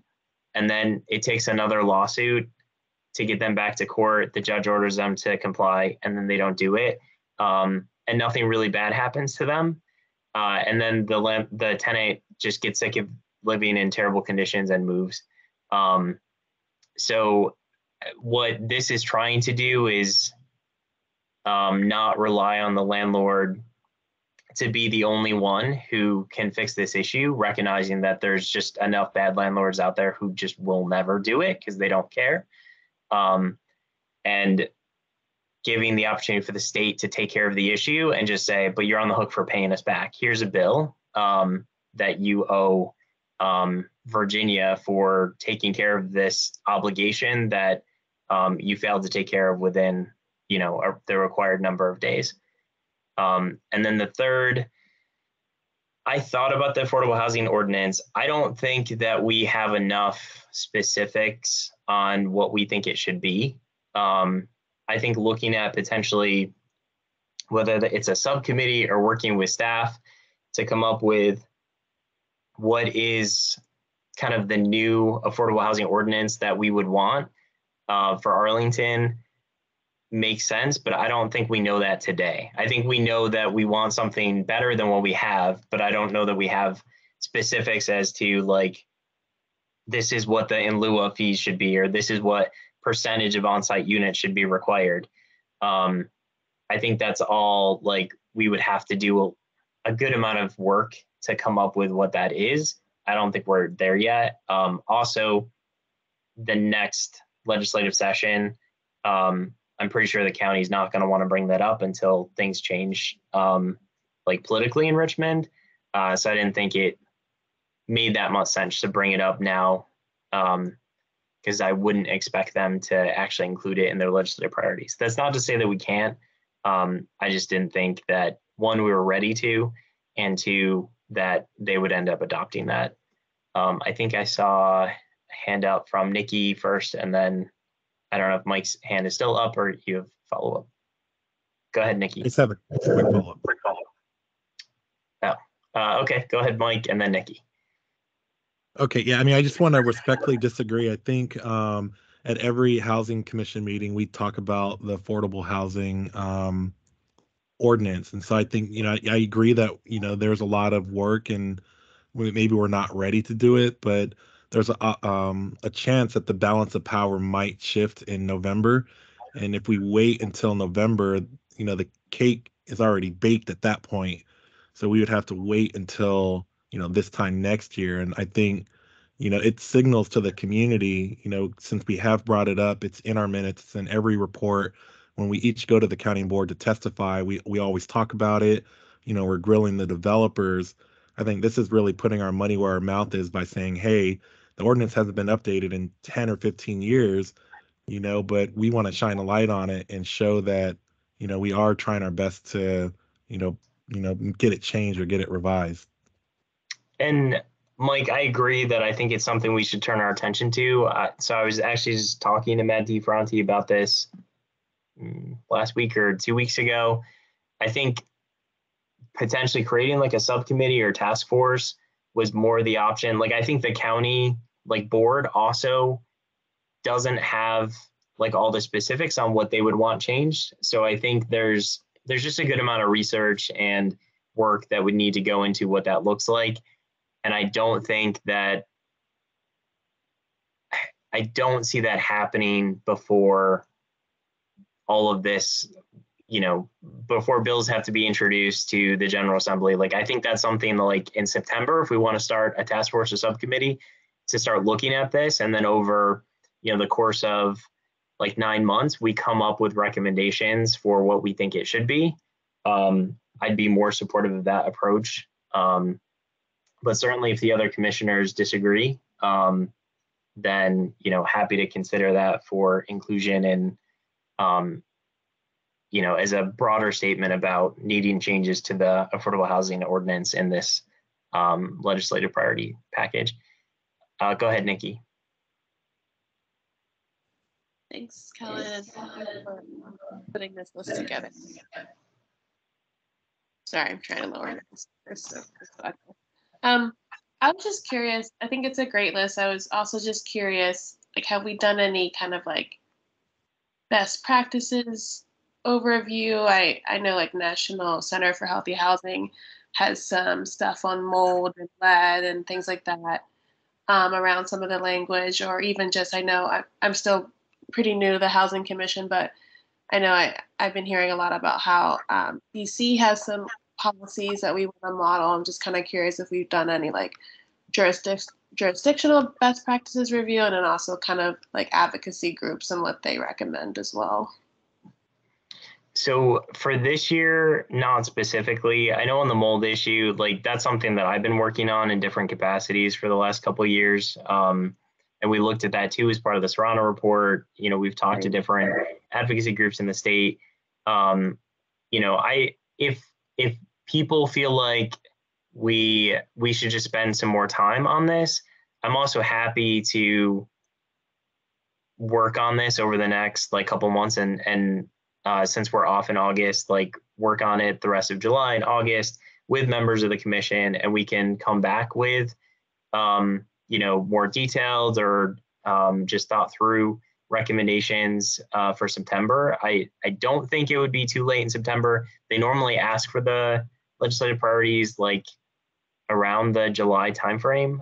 But I think if we could get it out in September, that would be fine as well. But I would want help from people on the commission to actually do that research, help draft that language, because it's a lot of work to meet with people, do the research, figure it out, and I also I do want to caution that to some degree, we don't want to overbake it and then have the county just say this is great, but that just doesn't fit in with what we're thinking about doing as a legislative package, and just kind of have something go nowhere. So ultimately, these are recommendations, and in the past, I think if we've been lucky, the county has picked one that we've recommended that they've included in their recommendations.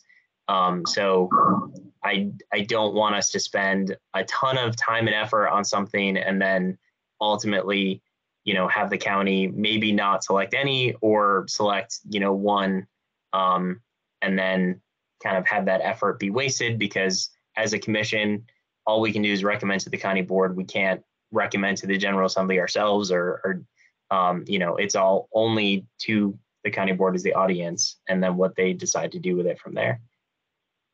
Thanks. I historical context. Definitely appreciate the sensitivities, everyone's time. I defer to you on the path forward, but I'll just express that I'm definitely interested in spending more time on it. But definitely hear you on the context around it. They've only taken one in the past if we're lucky. So thanks. No, thank you. It's a very good question, Nikki. Do people have thoughts on, do we want to, we can meet a couple times over the summer and try to come back in September with just more information, a little bit more research into these legislative priorities. I mean, again, 3 through 7 were ones that already kind of went through a vetting process for the Serrano report. We could still expand upon them. We could still, do additional research or work. And I know number 3 is one that we actually got the county board to include in their legislative priorities. And we actually got it passed through the General Assembly until Governor Youngkin vetoed it. And then it died last year when it was introduced again. But so that was the one that got through and almost became law, but unfortunately, because of the governor, it did not. But yeah, thoughts from commissioners on whether this is something that we want to either take action on tonight or we want to spend a little bit more time on. And with that, I would hope that, people other than just Nikki and myself would volunteer to work on that over the next month and a half or so.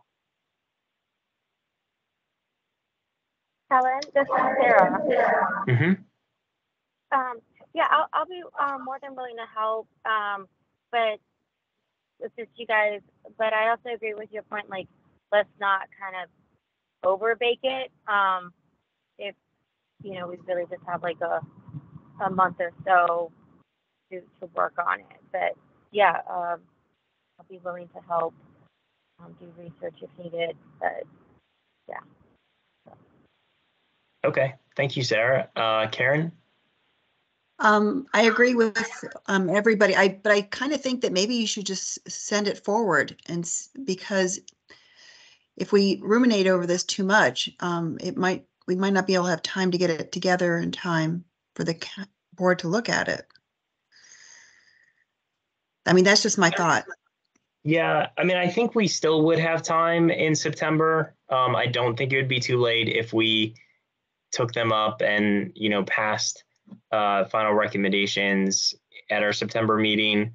But, again, as I said, and I think people have echoed, we don't want to put in a ton of time and effort into something that just because the county board has so many legislative priorities on many different topics, any given topic typically only has 1 or 2 things in there.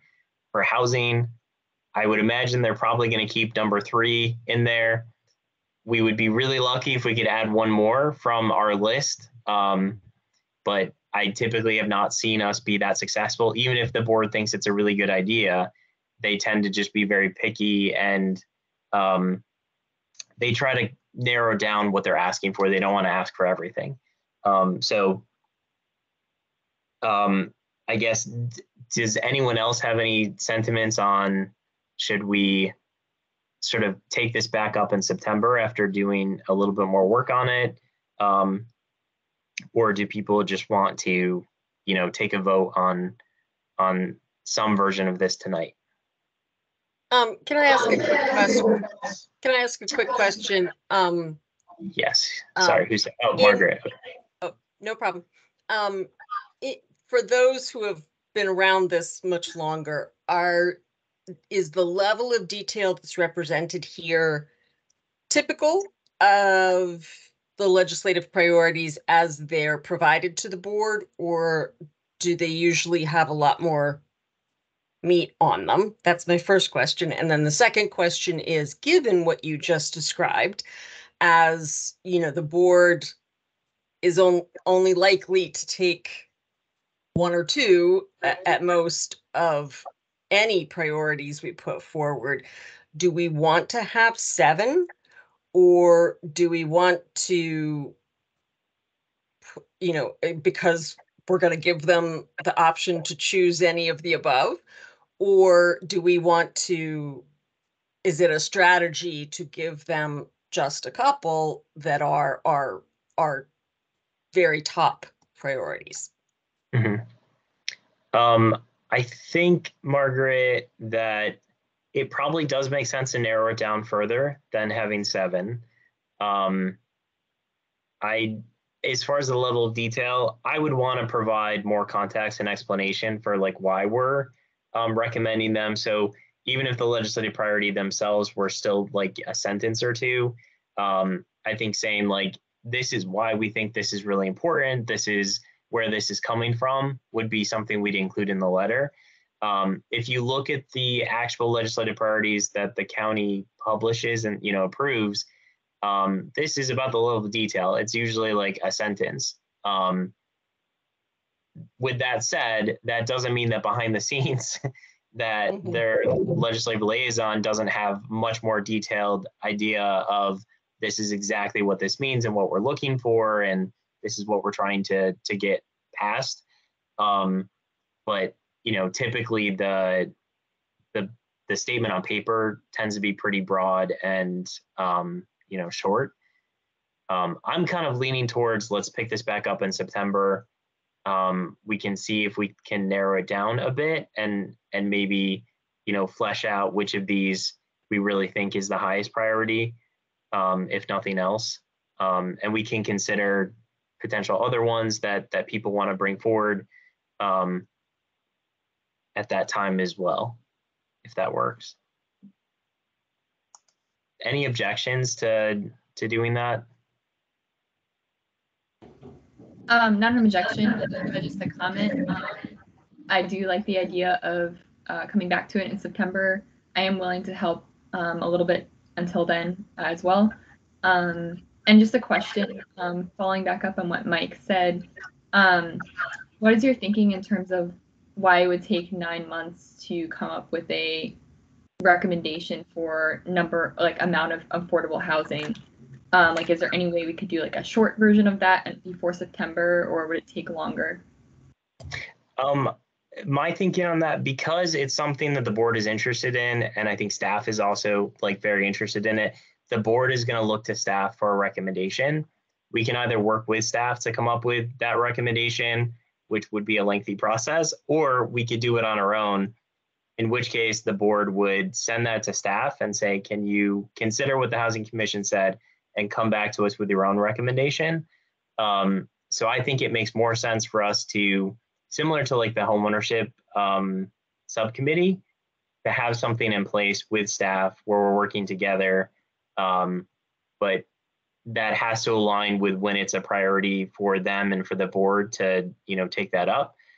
So those are conversations that we would need to have with county staff as well as county board of like, are you ready to take this on and start looking into what we think this new revised ordinance should say? And I know there's been work that other advocacy groups have done on this in the past too, so it's looking at those. But I think if we want it to carry the most weight, it's something we have to do in concert with staff, because ultimately the board is going to look to them for the final recommendation on what should be in there. Thank you.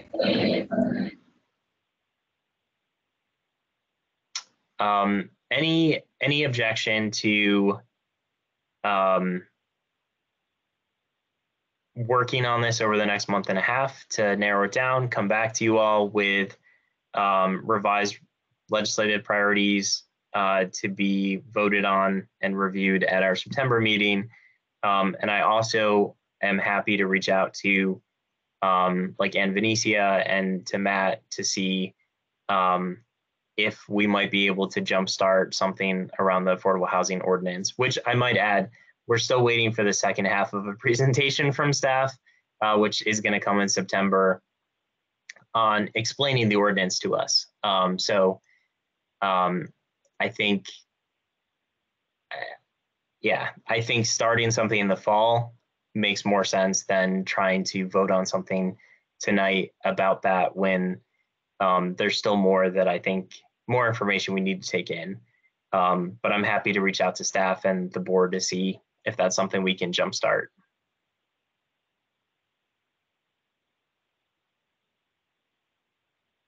It's so hard when I can't see anyone's face. But okay, I assume there's no objection then.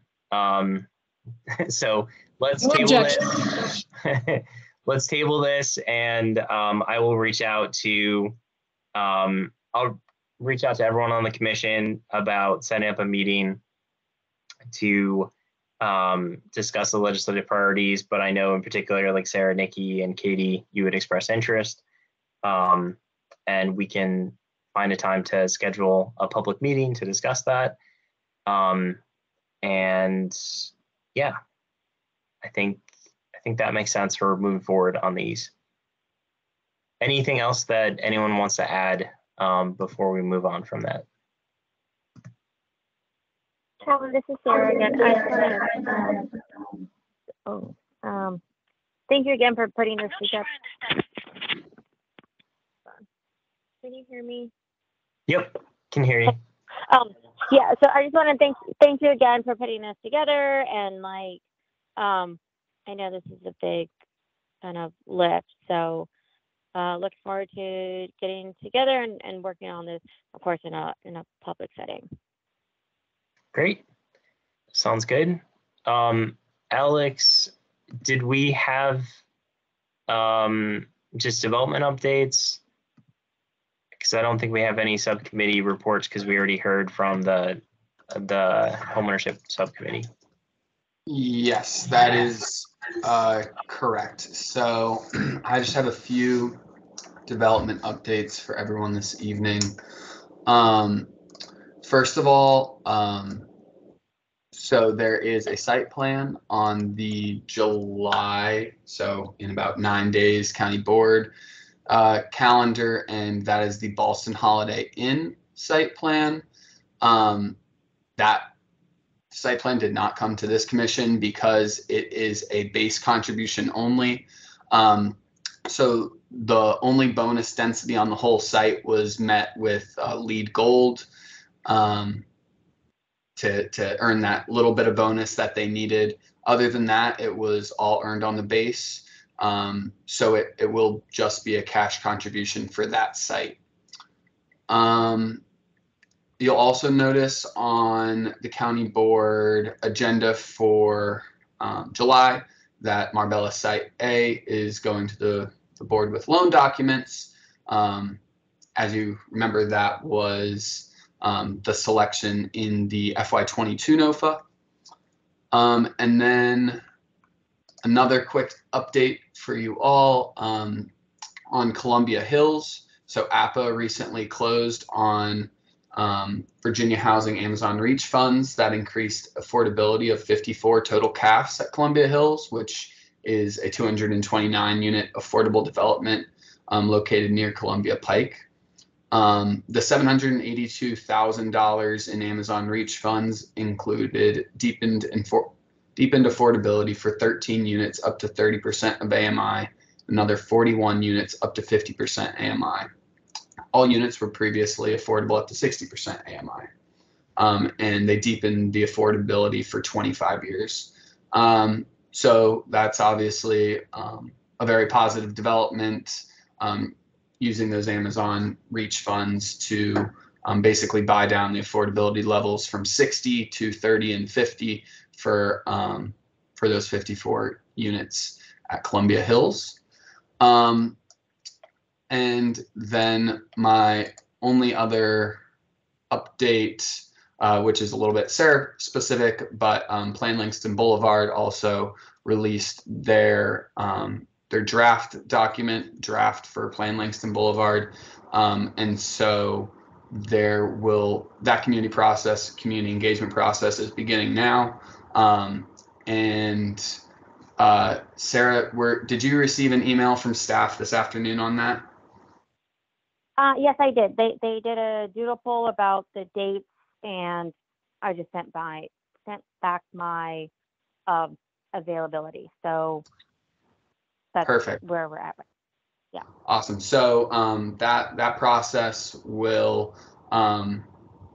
it will go to the LRPC, Long Range Planning Committee, and then eventually that document will come to the Housing Commission later this year for a more comprehensive review from the full commission. Other than that, I sent out the sheet. There are no new meetings on the calendar right now for July, but I'm happy to answer any questions that anyone might have. Yes. I just had a question on when we expect to have Matt DeFranti attend the meeting. I feel like it's been a while. It has. We sent out dates for, I believe, this one and September. Unfortunately, he does have conflicts, I believe, for both of those. I did send the date to his aide for October. I believe that will be the month that he attends. Okay, thanks.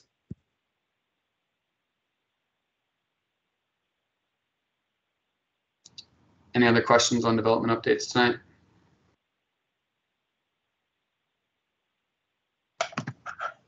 Great. Thank you, Alex. And I think that was it on our agenda, right? Yep. Okay.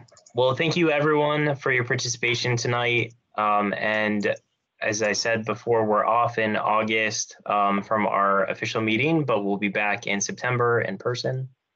And I'll follow up with everyone about the legislative priorities for those who would like to meet about that over the coming weeks. But thank you all very much, and I hope you have a good rest of your summer. Have a good night. Thank you. Thank you, Kellen. Thanks. Have a good night. Good night, everyone.